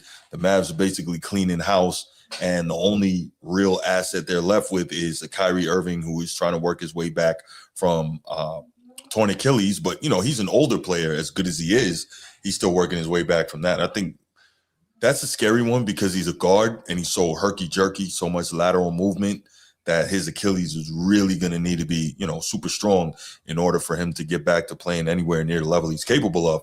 And obviously Klay Thompson is a shell of himself at this point. But Cooper Flag, that was like the one thing that came out of there. And we're not even sure if like the NBA didn't, hook up the Mavericks in terms of that number one overall pick to compensate him for the whole Luka thing. But Cooper Flag is pretty much the one true bright spot in terms of a possible superstar going forward in Dallas. And so now you're looking and you're like, damn, now what the hell is Dallas's plan? What are they trying to do? What are they thinking about?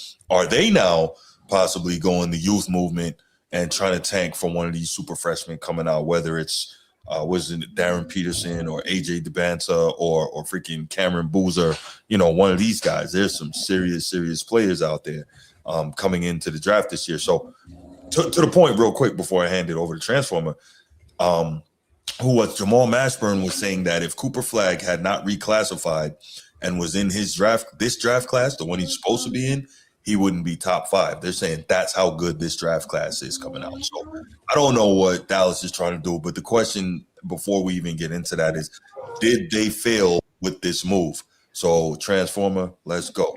Okay, this move, did they fail with this move? That's the question. Did this whole thing fail? Okay. Lead the Luka trade forward. Did this whole thing fail? Sneed got what you need. What up, brother? Big Sneed. And What's he up, froze. Sneed? Big froze. Yeah. I've been waiting for you to join. Yeah. Ooh, she been waiting on you, Sneed. That means she gonna give you exactly what the other guy gave you last night. I give you that work. Give you that work. By the way, Transformer, real quick, can you tell who's up north and who's not?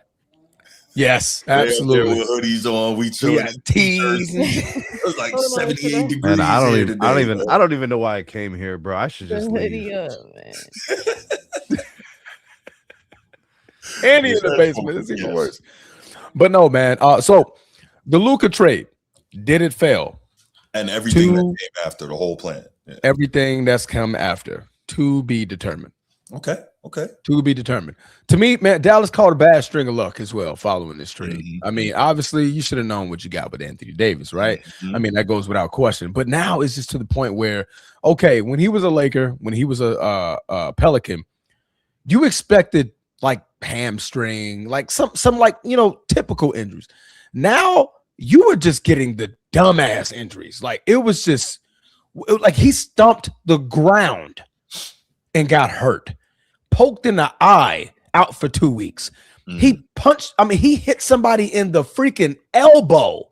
He was out for weeks. It was like, okay, what the hell what bad juju is on Anthony Davis that he's getting nicked up from simple activity? Not a jump, not a being dunked on, not a bad crossover, not falling to the ground. He's getting hurt for standing. He stood up and he got hurt. So it's just like when you call that, that's like, okay, I don't blame that on the trade. That's just, okay, this man is just, his body is just dysfunctional. Anthony Davis is a very good player, very great player. When he's active, he's top 5 in the league. He can play that way, right? Mm-hmm. Defense, offense, he got it. That man is him, right? And he clearly showed that the moment he got traded, like the first day, he was like, I'm him. I'm here in Dallas and I could do this. Got hurt. Immediately got hurt. So it was an unseen project with him, Kyrie Irving, and Cooper Flag, because obviously Kyrie Irving out for the season with the Achilles injury. So you don't get that opportunity to see him. But neither one of them play together. Like I said earlier this week in the show, Cooper Flag has already played more games as a Dallas Maverick than Anthony Davis. Crazy. Already. Yeah. And that's earlier in the season. He just got drafted. This was early in the season. He played more games than Anthony Davis, who got traded mid last season, right? That just doesn't make sense. So, I mean, this trade, I think Dallas is smart for getting off of it. Like, okay, all right, this ship is sailing and it's sinking fast. We have to do something to make amends for what this trade was. And I'm going to read off everything that comes off of the Luka trade now, because now Anthony Davis being traded is still a part of the Luka trade. So you get Max Christie, all right? Great role player. I definitely missed him in that trade. I mean, lengthy guy. I think he's about 6'6", maybe around 6'7", long wing, can defend, can give you a burst of energy. When you give him the rock, he can do something with it. Very, very good player. Then you get Chris Middleton. You get A.J. Johnson. You get Malachi Brunham. You get Marvin Bagley III, who was also in the draft with Luka Doncic, by the way. But then you get to the picks, right? Lakers 2029 pick. All right, you get their first round pick. May not be high. All right, maybe mid to low round, because at this point we're kind of building with Luka, but you get a first round pick. You get a OKC 2026 first round pick. Definitely not going to be a high pick because they're more than likely going to be the champions. Then you get a Warriors 2030 protected first round pick, which I think is top 20 protected. Then you get the Suns second round pick, the Bulls second round pick, Rocket second round pick. You got 5 players and 6 picks for Luka Doncic. So at this point, you got off of a headache a problem that you didn't want to have, because the ownership didn't want to have Luka.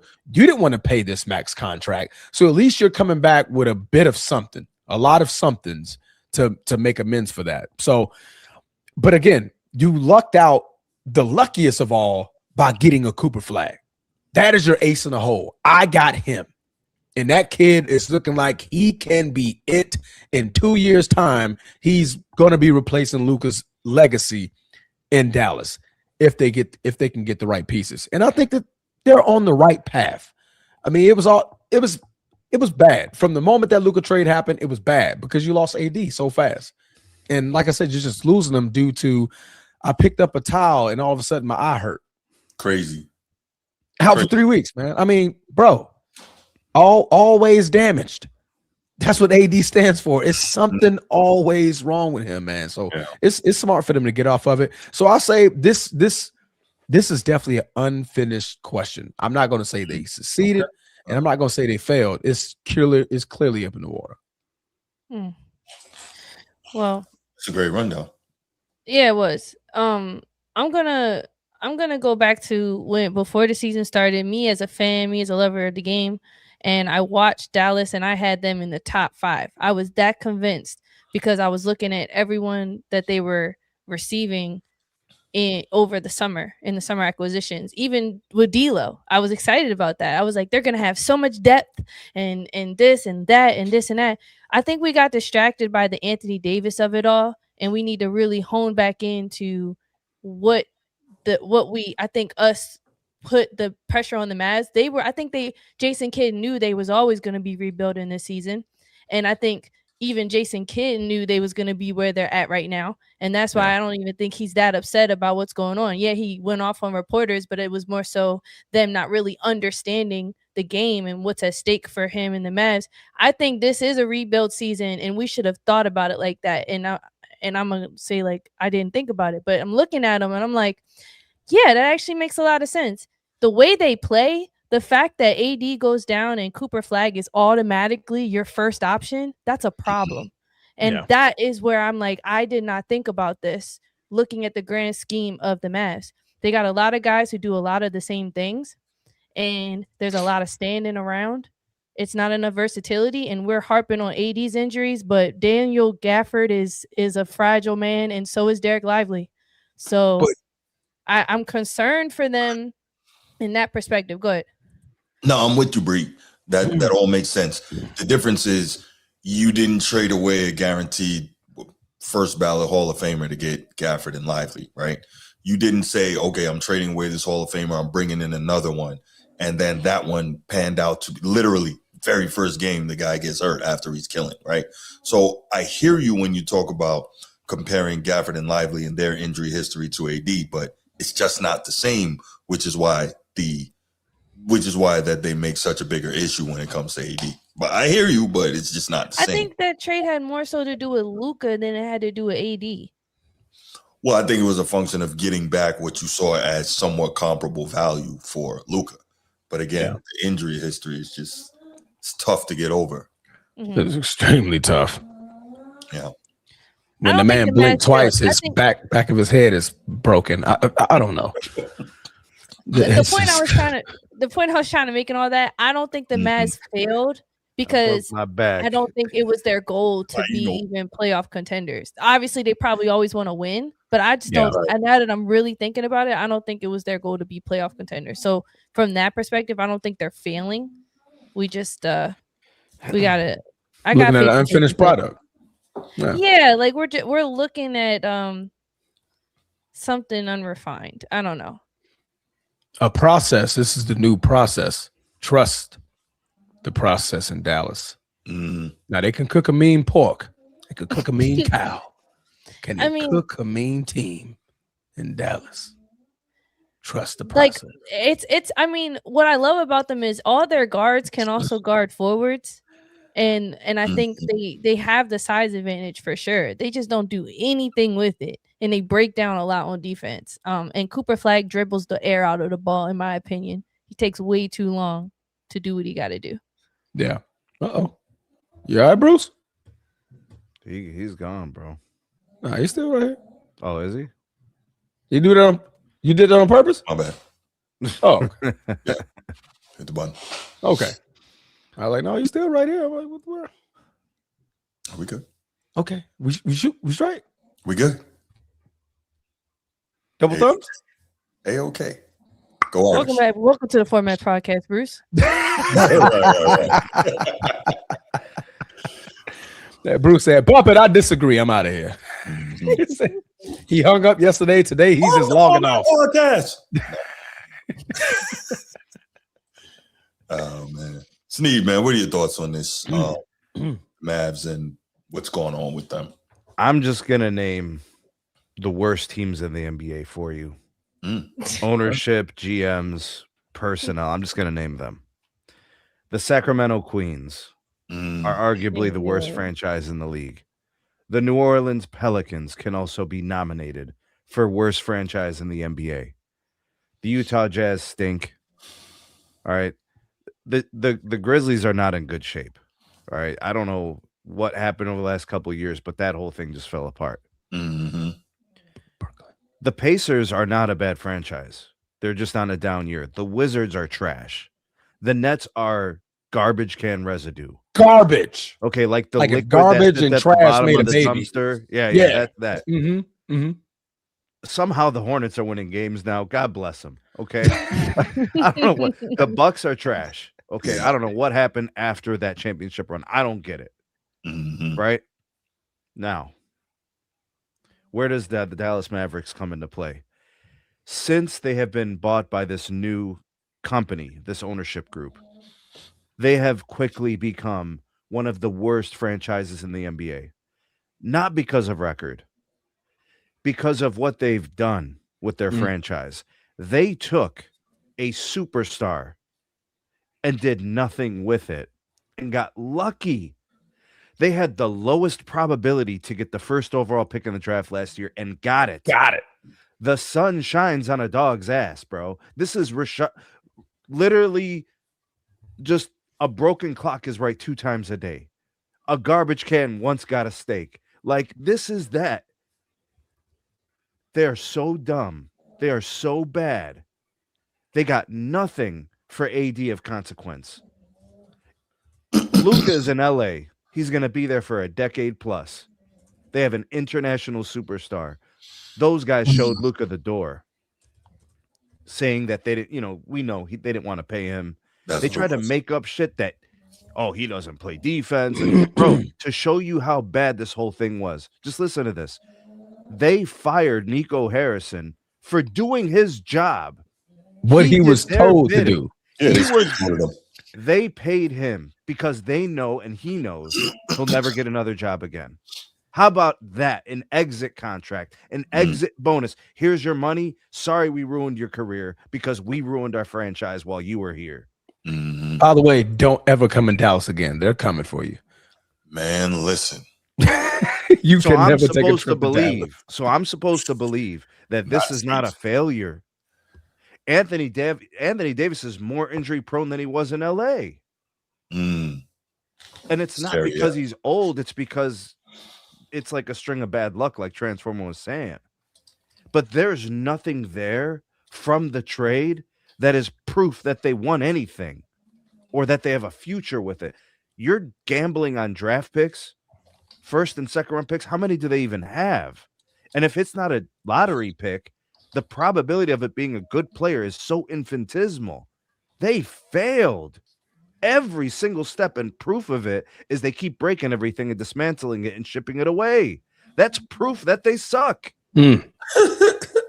Listen, I constantly have to listen to these earnings conferences from these big Fortune 500 companies. I study what CEOs say. I know what they're saying. I read between the lines.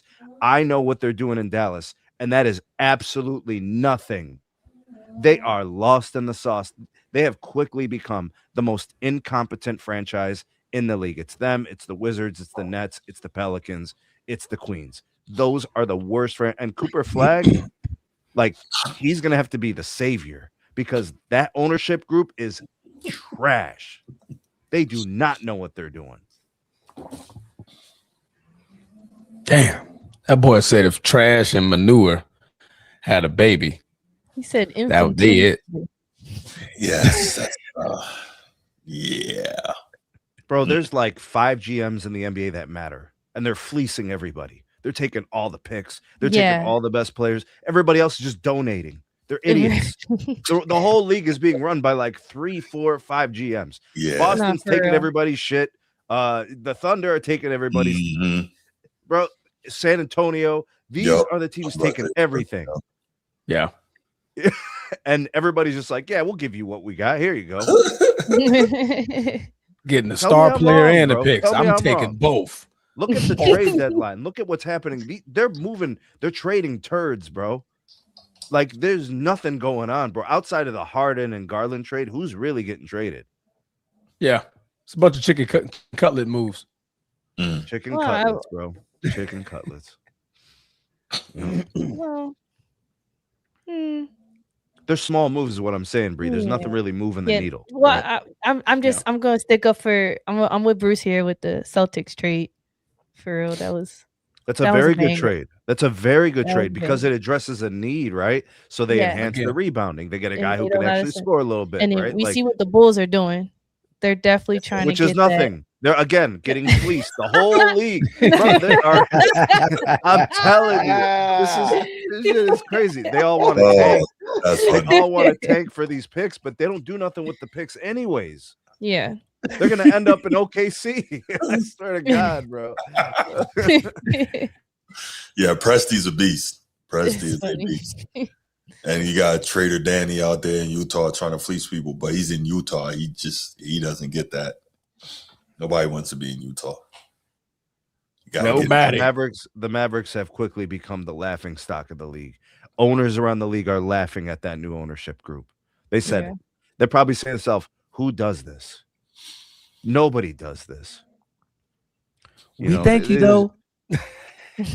And look, see, this is Transformer doing this again, bro. This is what I'm talking about. He tried. See, he's been doing this all week, last 2 weeks with Jared Allen, bro. He's been doing this the whole damn week. And see, this is, bro, Bruce, I'm with you.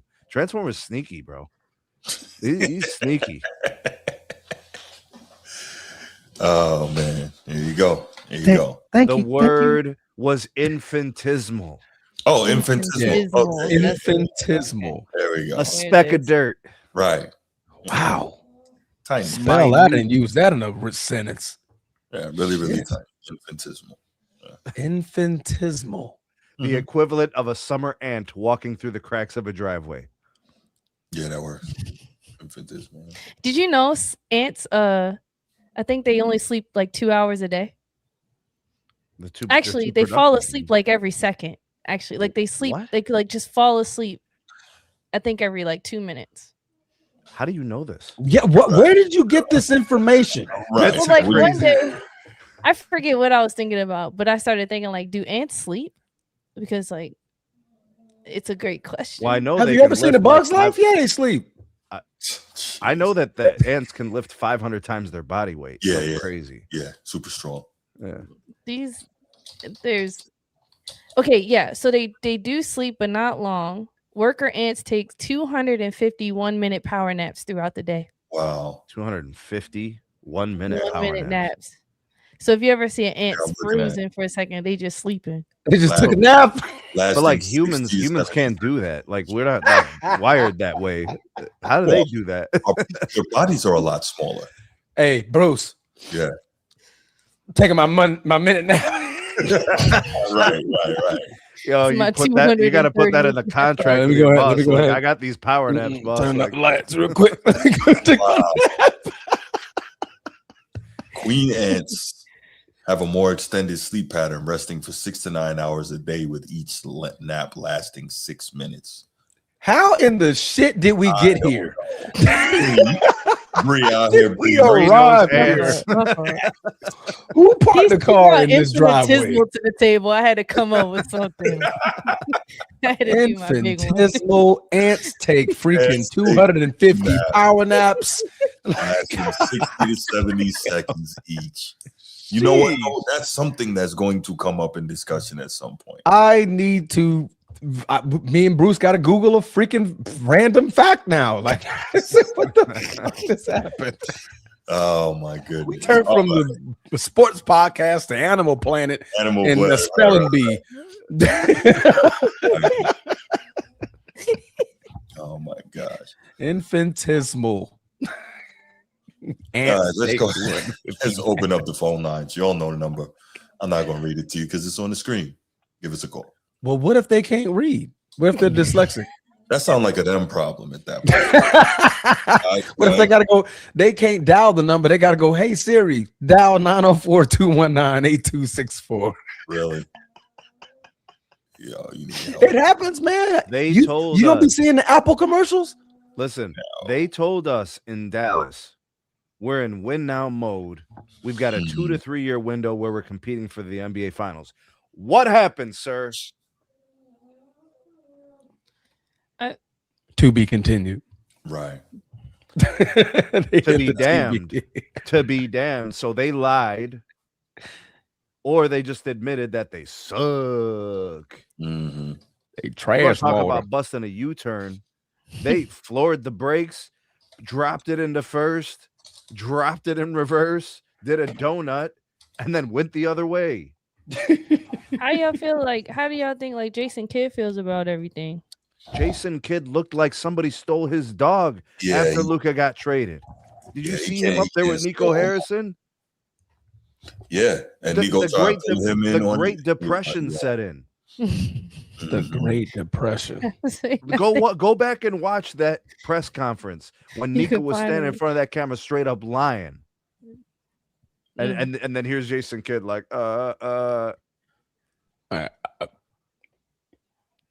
yeah, we'll looking be at good. the owners like, compete. This ain't on us. We didn't do this. Yo, what up, Bruce? What's going on, man? What's going on with y'all boys tonight? What's cracking like a Bruce? Hey, of course it was a failure, Bruce, because of injuries. Wait, period. What? Say that again. I believe if they had a healthy AD and a healthy Kyrie, it would have worked. Unfortunately, both of them are injury prone, truthfully. So injuries, yes, it was a failure. But at the same time, they got a diamond in that failure, though. So everything works out for the future, right? Mm-hmm. It wasn't relevant to the trade, though, Bruce. I hear you, sir. It wasn't relevant to the trade, though. Without saying.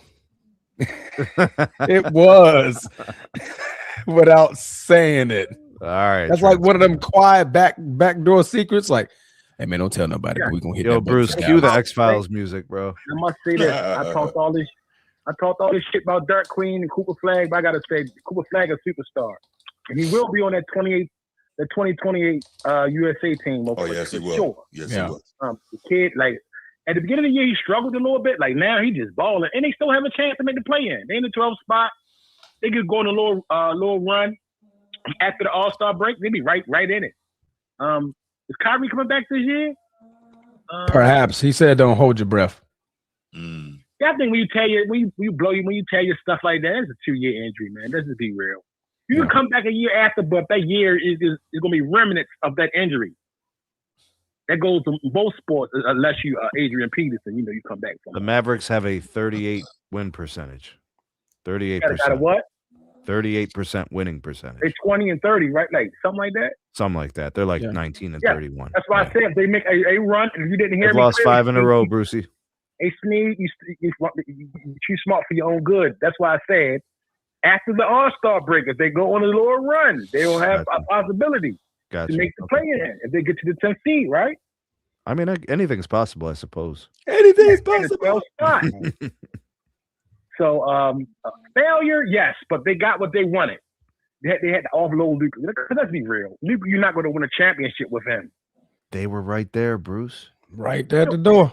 What does that do? Everybody was right there, bro. Everybody was right there. What? Okay, they was right there, but did they reach glory? No. Did they hoist the Lombardi in June? Well, no. What I'm saying is they had a foundation that was proven to get to the finals. That just requires a little bit of adjustment, right? Yeah, some personnel and some development. After they found out Luka couldn't do nothing with Jaylen Brown locked him up in that finals. Let's be real. It is what it is. He wore him out. I mean, I saw the same thing you saw, but what I'm saying is Luka can develop as a player. Maturity can take him a long way. I'm just saying, I can't look if a player is showing promise and potential, I can't just throw that out the window. Yeah. I mean, there's a reason the Lakers. There's a reason the Lakers are going to mortgage their whole future on the kid. They're going to give it a shot. He's 26 years old. He's too far gone. If you don't got that, but that means he was 23, 24. Too far gone. That's young. It is my time on the phone with y'all. I mean, goddamn. I mean, goddamn, man. My bad, Bruce. Go ahead. I joke with your boys. How your boy feeling, man? How you feel? Good, man. Good. Luka is too far gone. He's 26. You don't play defense. You're not going to win championships. Your star player don't block down on both sides of the ball. Bro, you act like he's a homeless bum on drugs, bro. What do you mean too far gone, bro? No. What Bruce says, he says he's too far gone because he's been in the league playing this way. Stuck in his ways years now. He's not going to change now. That's what Bruce is saying. He's not going to change. He's going to give you 40, 50, and 60, but he's going to let everybody blow by him on the defensive end.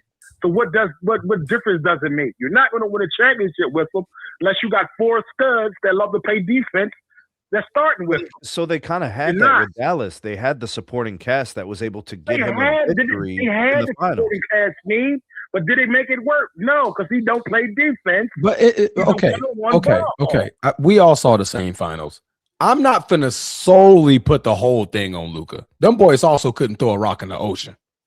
Yeah, but Luka did self-implode, but I'm saying he can improve and exactly. You know? But I'm saying that more so to your point. Like if you give him another shot at that, and those guys also can throw rocks in the ocean when he's hot.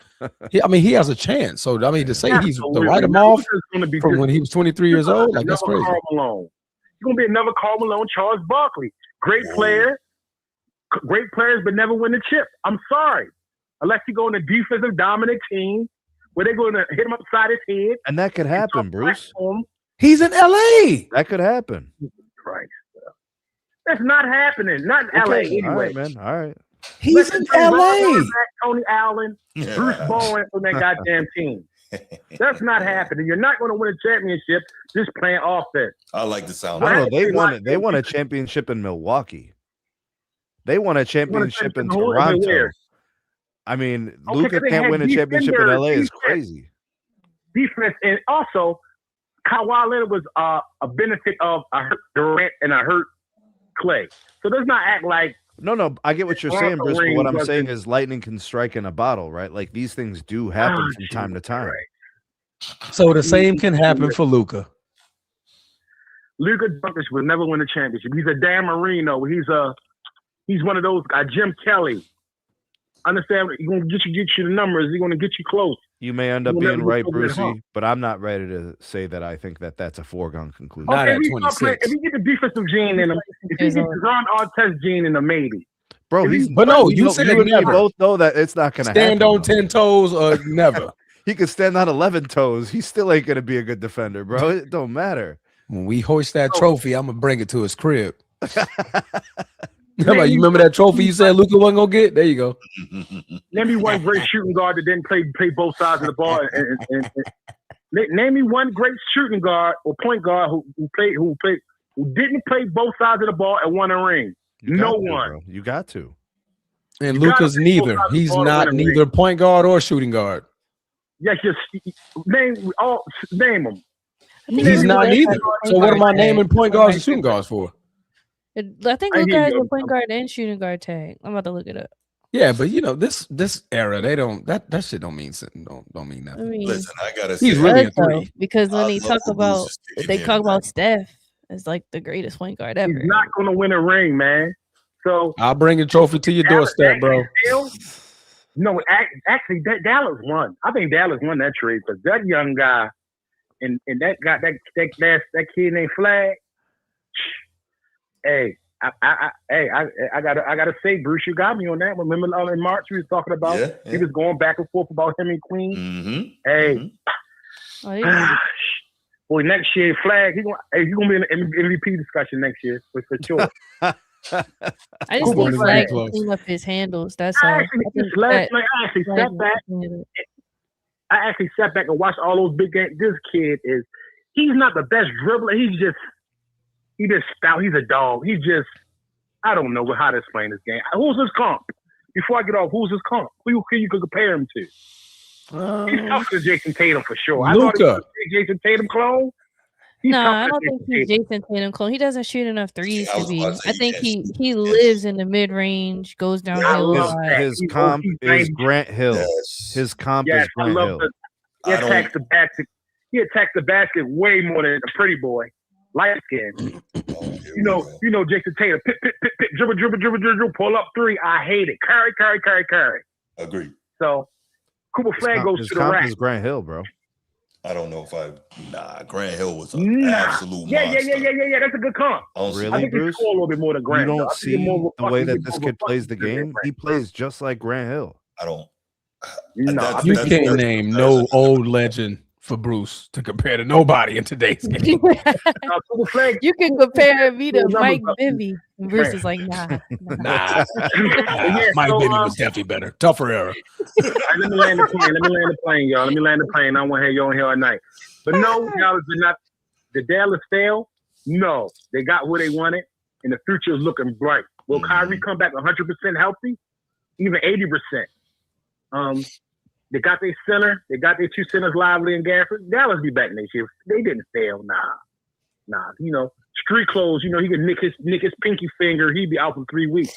So, other than that, man, y'all boys have a great night, man.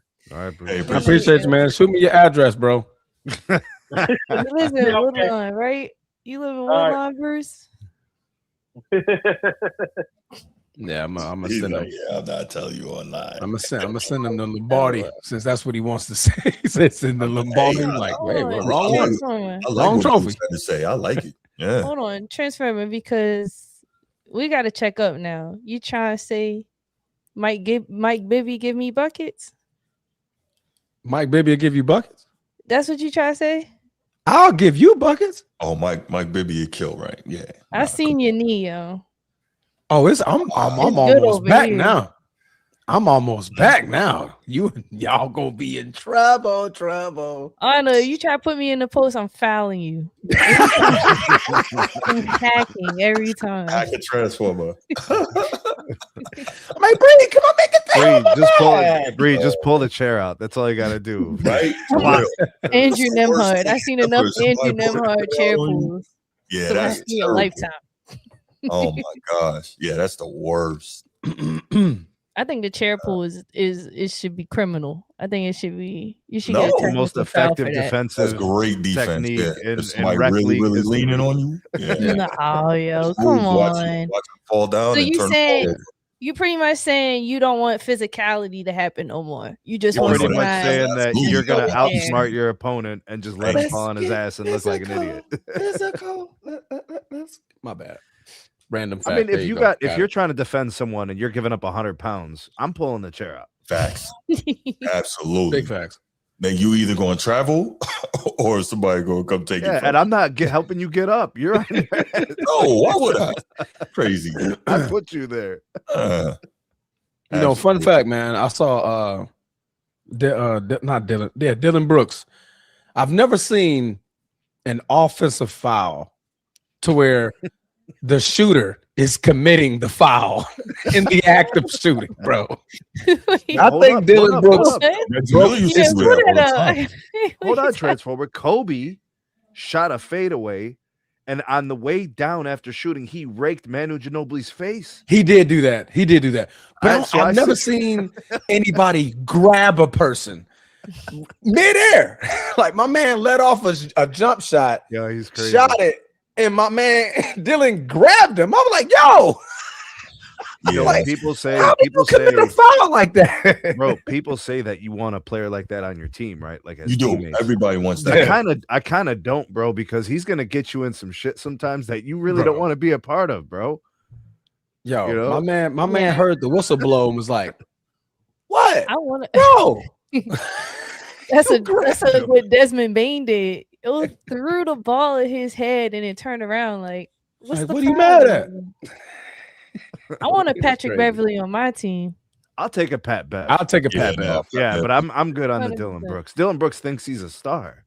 He's taking 13 threes a game now. I mean, I seen Dylan Brooks is people playing well this arguing. year, though. He's doing his thing. He was in the All-Star snub list. Really? Mhm. Was it? Yeah. This is there you go. That's a great comp. Yes. Keith Van Horn. He the is a better New Keith Van Horn. That's perfect. New Jersey net. That's perfect. That Gene What B is is a Duke kid too? great. No, Utah. Utah. Okay. Yeah, I think he was the number 1 overall pick. I want to say. Keith Van Horn was nice in college, and then Out nice of Villanova, early I in the league. believe. No, Utah. He went to Utah? Mm-hmm. Why did I think Villanova? I Who was at distinctly Villanova? remember that. I He, thought- Oh, Kerry Blue team, Kittles too. was the other guy from the Terry Nets. Kittles was a problem at Villanova. I remember them Big That's East who I was days, thinking. man. Yeah. What? Yep. Think about the Big East back then. Let me digress. Big East was real quick. crazy. Yo, Allen Iverson, Syracuse. Yes, bro. John Wallace, Kerry Mm-hmm. Kittles, Ray Allen, all in there at the same time. Lawrence Moulton right before that. Like Bro, the Big was East was like its crazy. own league. Yes. That was like the NBA draft every year. Yes. Mhm. Big East and the ACC. Yeah. Back and forth. Marcus and the ACC Camby, at that those time guys. is freaking Randolph Childress, Tim Duncan, Timmy D. Stackhouse, Rashid, Ed Cota. Like it was crazy. Joe Smith. All Guys them coming guys, out of man. UConn, guys coming out of UMass, Yeah. guys coming out of Pitt, guys Right, coming out Camby of didn't even think about that. Yeah, yeah, bro. There were guys Mhm. all over, and the Big Ten had a couple nice players, but it was Big Dog. big, yeah. Yeah, Yeah. Sean Respert. Remember him? Yeah. Problem. Michigan Yeah. had a couple nice players. Yeah, no doubt. All right, but let's go ahead and let's take it to the final topic, and then we will get out of here. And Let's get physical. No, we're not getting physical, Transformer. We're not. Oh, man, my apologies. Okay, appreciate it. All right, here we go. Super Bowl 60 Pick'em. Easy day. NFL Pick'em of the year. I thought this was an easy day. It's not as easy as I thought when I started doing the research. Easy day. Mm-hmm. Patriots by 5. Mic drop. Patriots by 5. Are you serious? Negative. Soul Lion. Okay. Don't believe in Twizzler. That's the new slogan, Steve. Don't believe in Twizzler. No, man. Seahawks got this one, bro. Is it going to be I think a this- high scoring or low scoring game? I will say 46 is the over. 27 to 17. Mm-hmm. Mm-hmm. 27-17 Seahawks.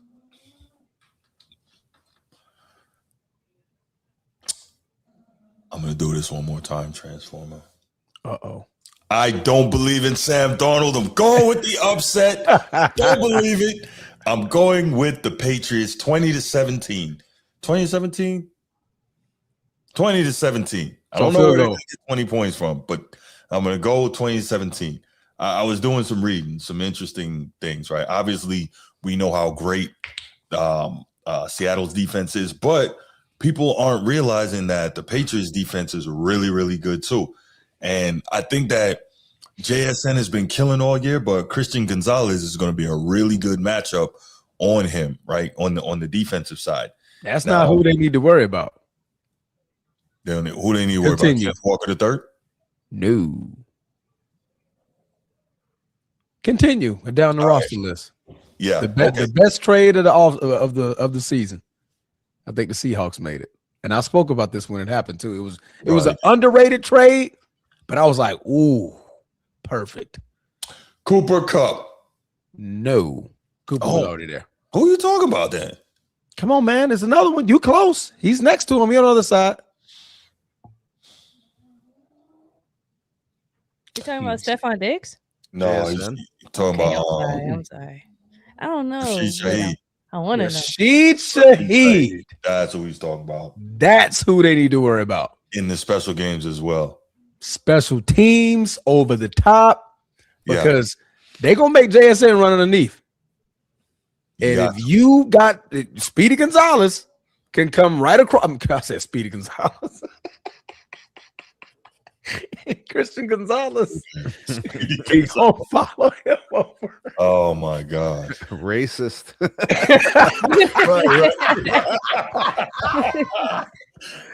Yo. That dog you call Red Tintin, I call racist. Oh my goodness. So check this out. This is interesting, right? JSN is the best big play receiver in the league this year and in the playoff run. But New England's defense, their pass defense, is best in the league at preventing explosive plays. They're giving up 4.8% of explosive plays in the playoffs. So that actually that's a good thing, right? So it doesn't let JSN get off. Now, listen, you know me, I'm a guy believing what? Run the ball, stop the run. Yeah. And being fair and being objective, Sam Darnold is playing pretty much out of his mind through this playoff run, right? Correct. Well, not the divisional. He didn't have to do much, but he's playing extremely well. He's got a passer rating of 103 in the playoffs. And Drake May has not played well in the playoffs at all. Obviously, he's played really good defenses and gotten through it. Yeah. That too. Bad weather and really good defenses, right? Yeah. Houston, number one defense. So look, he's got to play the top three defenses in the league this year to try and get through this and win a chip, which is freaking crazy.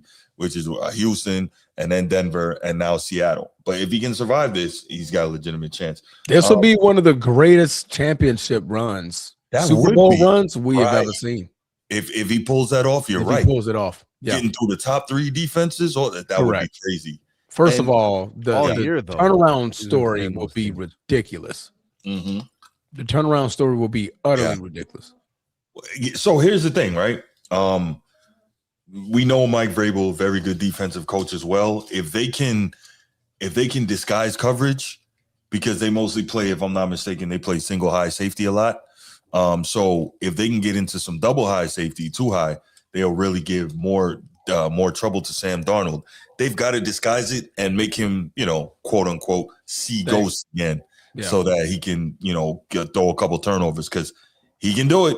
Like we said, he led the league in turnovers this year, whether 14 picks and 6 fumbles lost. So you've got to force some turnovers and get extra possessions in this game. So why we got all this smoke for Darnold and Drake May has been playing poorly in the playoffs?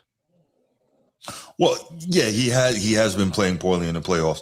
My smoke for Darnold personally, one, he's a Trojan, so I can't have that.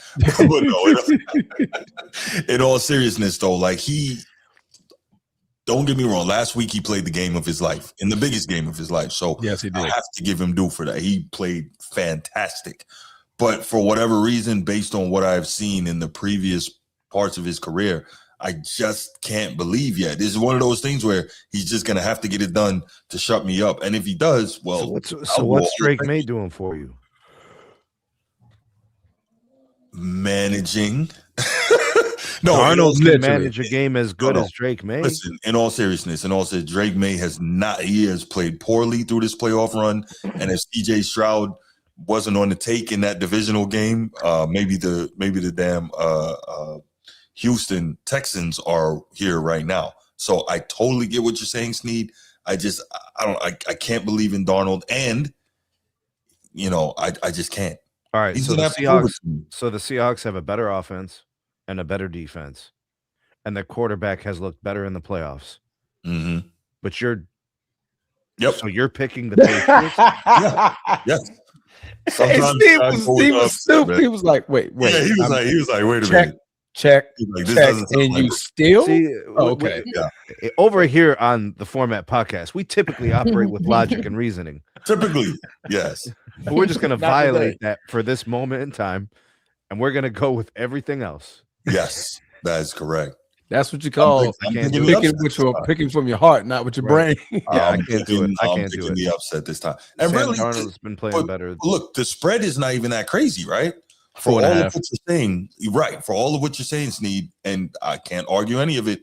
It's only 4.5. Okay, and what have the last 5 Super Bowl? Hold on. What have the last 5 Super Bowl spreads been? That's a good question. Not the same, and they all came in blowouts. I mean, this game's probably going to be like a 24-20. This game's probably going to involve at least 2 turnovers that are going to be very costly to momentum. Right? That always happens. Bree, no, Bree, no. Bull nose ball, but not that ball. Just stop it. What did she say? Okay. Jesus. Yeah. Ooh, I like Bree, that. just stop. Yeah. I had to. It was breaking news. You don't. It's not. Thank you. No, that's fantastic. Breaking news: Celtics whooping ass. Without Jaylen Brown, that's beautiful. Who gives a shit? Beautiful. I like it. Damn. I'm It's just the saying, Rockets, you know what I mean? The Rockets, though. I mean, Rockets just took a night off. Thank you, Bree. They ate some Lucky Charms. They took a night off. Hey, whatever we ate is okay. Lucky Charms or whatever, it's all right. No, you're right about those interceptions, though. I don't know much about football, but I did watch the playoffs. Yeah. And okay, talk to us, Bree. What I see a lot is the offensive line for the Seahawks and the Patriots need a lot of work. So I'm gonna see at least 3 sacks, 2 on Drake and 1 on Donald. Now Drake will fumble that mug too. He will fumble it, yes, sir. Am I tripping off that? No, you're not. You're not. Drake has been prone to getting sacked, and he's been prone to fumbling once he's getting sacked. I'll tell you what, you cannot turn it over against Seattle. Don't do it. No, you can't. You can't get them more opportunities, Bruce. Man, you can't do it. We saw what happens. You're 100% right. Sam Darnold, 27-17 comes in. Sam Darnold has the highest probability of the MVP. Yeah. Then it's May. Then it's JSN. Then it's Kenneth Walker. Yeah. Mm-hmm. Well, they always want to try to give it to a quarterback. So the last 5 Super Bowls, average margin of victory has been 9.8 points. And the spread for the Super Bowl last year, Eagles and Chiefs, was 1.5, minus 1.5 for the Chiefs. We saw what happened there. 2 years ago, 49ers and Chiefs, minus 2.0 for the Niners. And we saw what happened there. 3 years ago, Eagles and Chiefs, it favored the Eagles, minus 1.5. Rams and Bengals, minus 4.5 for the Rams, and Chiefs Bucks, minus 3.0 for the Chiefs. So it hasn't been crazy, the spreads, and out of those games, obviously last year the Eagles won by 18, and 5 years ago the Bucks beat the Chiefs by 22. Other than that, all those other games were 3 points. Right, but what I'm saying is when I look at spreads, this is money flows. People are basically saying with their money, I believe that the Seattle Seahawks defense will be able to control the game. They're going to get stops. They're going to get the ball back. It's going to probably be some field possession, but the Seahawks are going to score. Eventually, the Patriots defense will bend and break, and Kenneth Walker's probably going to get a couple of TDs. That's very possible. You know, that's the most likely outcome. I think that's the pathway for the Seahawks to win is getting defensive stops, good field possession, Kenneth Walker getting in for a couple of TDs. I don't think Sam Darnold's going to throw for 3 TDs. I would be surprised. Right. I don't think they're going to let him. Right. Yeah, I would be surprised if he did. Right. So let me answer Steve here. Steve says they let Darnold walk because they just had to have JJ. That would be JJ McCarthy. And I think what we're seeing with Steve here is obviously his anti-Michigan bias. I get it.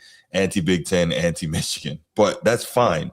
He says they drafted JJ in the first round. What else was it? And what I'm saying when I say it wasn't about JJ McCarthy per se, it was about what they saw from Sam Darnold in the 2 biggest games last year. I'm not sure why everyone is acting with revisionist history like he didn't like he didn't play well in the last game of the regular season where he had an opportunity to show up the number 1 overall seed, and then the playoff game where he didn't play well in that one either, right? And so when you have that, and on top of that, after that season, he wanted more money than you were willing to pay. Come on, man. This is not difficult. This is not difficult. Yeah. So you didn't play well in the 2 biggest games of the year, and then you wanted more money than they were willing to pay. Yeah, it's not about JJ. That's good. That's a good point. Good point, Bruce. Damn good point. So, Bree, you never told us who you picked. Well, you neither did, Sneed. Bree, who you got? I'm like the most unserious input right now. But I'm going to say I got Patriots scoring 13, and then the Seahawks are going to score 17. So 17-13 Seahawks. Yeah. That came out a whole lot quicker than you realizing that an ant can take 250-pound naps in a day. Well, the reason I'm saying it is because I feel like the Patriots are going to get a lot of field goal kicks. So the Seattle defense is going to be playing some shutdown. Sounds like football. You got the Patriots missing a lot of field goals too. Yeah. And yes, somebody's going to miss one. Yeah. It seems to be the trend this season. Yeah, you ain't wrong. I'm like, what's going on? You are not wrong. I think we're all of our teams are culprit of that. Yeah. What the heck? What's the weather like in Levi Stadium this year? 66. Is it an indoor? No, it's outdoor. Oh, okay. Okay. California. It's gonna be 66. Type time. And I think that's what the Patriots had advantage on too. Like with the cold. I don't know if that really matters, but I think they had a little advantage there. Just watching them play, I wasn't too impressed with Stephon Diggs, man. He did not impress me. Maybe who would impress you in the snow? Career. Nobody's going to impress you in the snow. I see. No, you can't throw the ball. I mean, not the Rams. I just wasn't impressed against the. This postseason, you haven't been impressed. Yeah, that's the only time I seen him play. Oh wow! Well, that. But I'm just saying, like, for all the hype, I thought he was going to really impress me, and he didn't. So. What do you mean? What hype? The Stephon Diggs hype. Who was hyping him? Cardi B? Is it because I'm a woman, yo? Maybe. Stephon Diggs after the injuries. Yeah, after the injury, we kind of been like, he's still a good receiver, but nobody's been like, he's not like top 10 and nothing. Okay. Yeah. I mean, he was an elite talent for years, but I would say after the second ACL was it? Yeah, the one in Houston. Okay. Yeah, I mean, it's just tough to come back from that and be 100%. He's still pretty good. He gets open. Yeah, he's a 1,000-yard receiver. So and then also the Patriots, they're a young team, right? I mean, they've lasted so far in the playoffs, but I don't know how they're going to show up in this moment. Stage is bright. This is the biggest stage. Valid. And he's been kind of filet mignon in this thing up until now. So Right, it's gonna be this is gonna be a massive pressure game. Like, I mean, only Mike Vrabel would understand out of everybody on that team.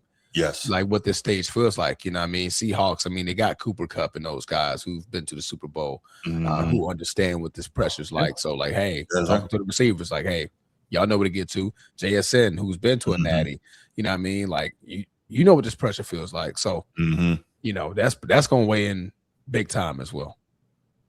Yeah. That's why I got 27-17. I think it's going to start off a little, okay, you know, they kind of filling each other out, you know, like a beginning of a Floyd Mayweather fight. But after that, it's only that you can only bend but don't break for so long.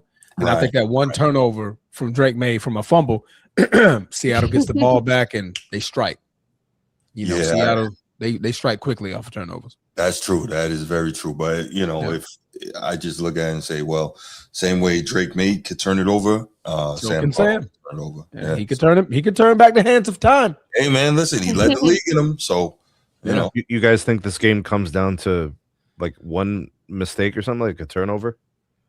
I think a turnover blows it out. I think Seattle will be in the lead, like shifts the momentum, and then and then the turnover would just shift it up. Because we see that Seattle is one of those teams. Like that ball gets rolling downhill, and there's nothing you can do.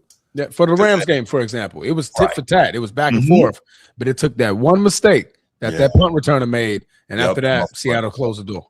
Yeah, but one thing I did notice with the Rams, they look more composed. Whereas though the Seahawks did, like, they got the energy, of course, but I saw it dwindle down. They have energy, but doesn't mean they have composure. And sometimes composure outmatches that, and I don't think the Patriots have that.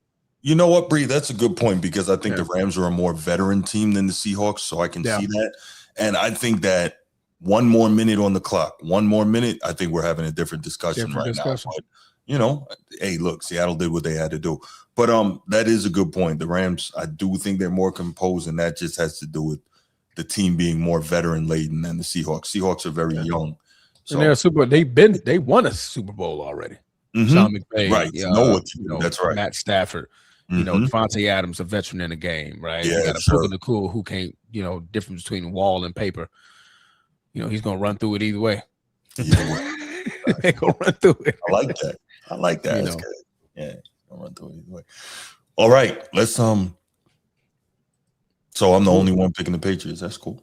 You're right. Yeah, you're absolutely. I believe in the Seahawks defense to the point I do too. I think they make some real problems for Drake May, and it's going to be enough. Yeah. When is the last time the second year quarterback win a Super Bowl? What year was Ben Roethlisberger when he won it? Oh, Pat Mahomes. I thought about it as soon as I said it, Bruce. Yeah. Was Ben a rookie or was he a second-year player? Second or third year.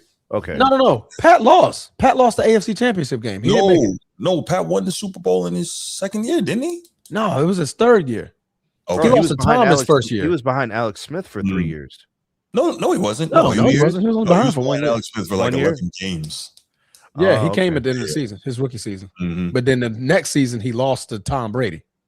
The third season is when he went to the Super Bowl. I mean, he made it to the Super Bowl because he had to get past Tom first. Tom's still in Tampa. Yeah. I mean, no. Tom's still in New England. I'm sorry. Tom's still in New England. Right. Yeah. As soon as he got past Tom, then he broke the ceiling. So I think, Big Ben. Big Ben will be the last one. And he played like Drake May. He was carried by the defense. Yeah, he was. Ben Roethlisberger, he was big and terrible. He literally rode the bus. Hey, Jerome Bettis was like 350, bro. That man was a freaking pause. He was a load, bro. That man, you couldn't stop him.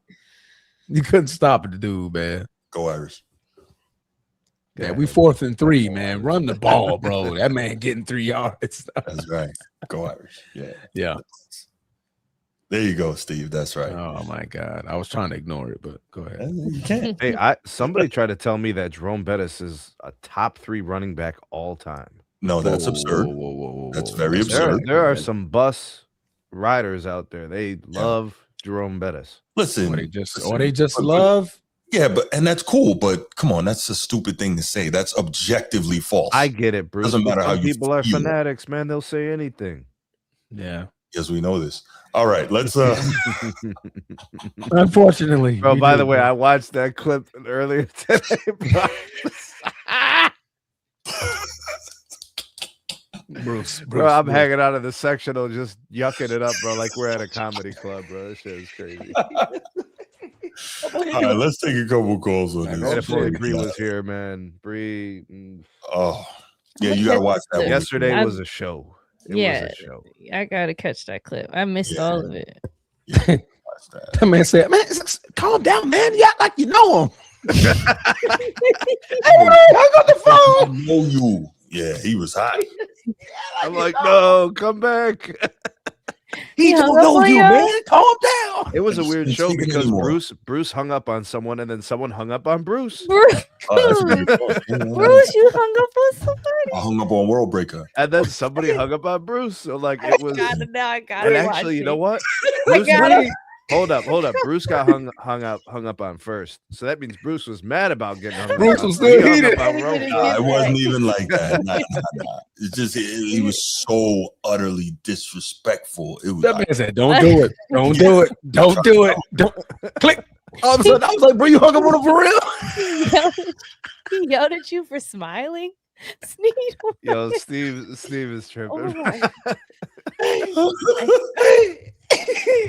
Bro, you know. All right, so like, you know how we talk, like, and we give opinions and what we believe and what we think, right? Mm-hmm. All you want from people is them to just be genuine. You really believe what you're saying, I can respect it, right? Yeah. But when somebody doesn't love something the way you love it, you can't get mad. Yeah. You just can't. It's just not the same for everybody. Like, I like chocolate cake. Some people like velvet cake, bro. You know, like, hey, chocolate cake, dude.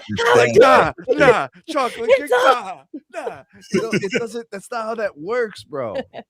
Oh my goodness.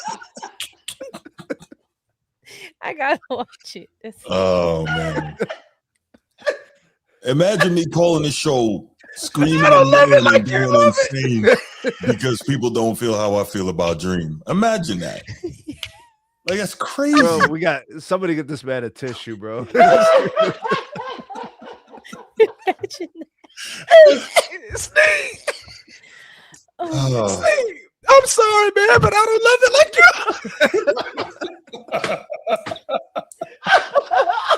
Oh, my abs is hurting. I'm gonna watch it. This dude working out his core right now, bro. Just yucking. Oh man, yeah, yeah, bro. I broke Transformer a couple of times, bro. At least 3 times. Whoa! Oh my god! Okay, all right. How many times did you? He said in the live chat. He said in the live chat that. All right, whatever. There's no saving that. You can't come back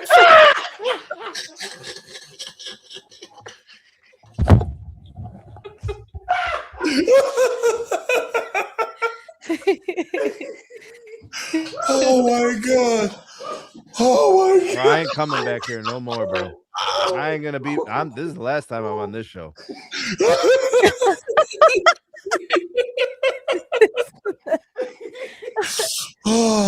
Bro, I ain't coming back, bro. Shout out, it's not that serious for the $2 super chat. Thank you, brother. I'm going home. Oh man. Y'all broke Transformer. I didn't do it. Oh, I started cripping. Hey,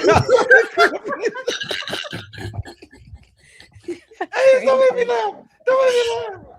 Don't make me laugh. Only on the Format Podcast. Wow.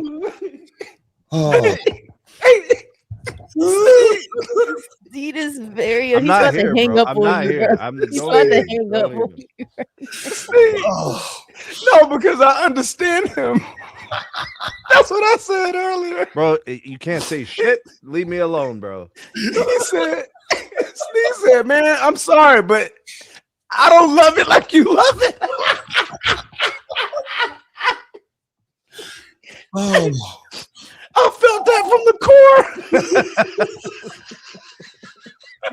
I was like, preach, Sneed, preach. Oh my god. I'll call the Holy Spirit.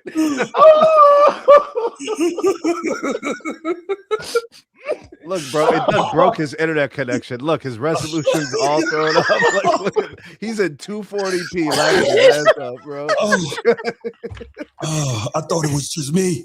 No, he's in he's blurry. 240p right Oh, now. man, He's did I blurry just- right now. I probably disconnected something. Bro, he done broke the bandwidth. Bro, I knocked everything over crying, bro. Okay, we're gonna leave it right there, y'all. Thank you so much for joining us. Thank you for the interaction. Thank you for the calls. I ain't coming Thank back, you, bro. Bree, for being here, man. We appreciate it. Oh man. Oh Lord. Yeah. Okay. Okay. Well, we'll be back whenever we're back. Bree, tell the people where they can find you. Oh yeah, tune into the No Bull podcast. If you know bull, you know ball. Well, let me take my hair gonna look crazy, but yeah, if you know bull, you know ball. There we Make sure you go. lock in. My YouTube is Bull Knows Ball. There we go. KNOWBULL. Where I talk everything basketball. Basketball taught me how to love, so I made a channel about it. So go tune and subscribe. Okay. I appreciate y'all. No doubt. That was a bar. All right. Okay. We're going to leave it right there, man. Y'all make sure y'all like and subscribe. Make sure you share. We know that if you're watching a show like this, you love sports talk. So you have other people you talk sports with in your orbit. Make sure you share this show with them. And we out. Peace. Peace.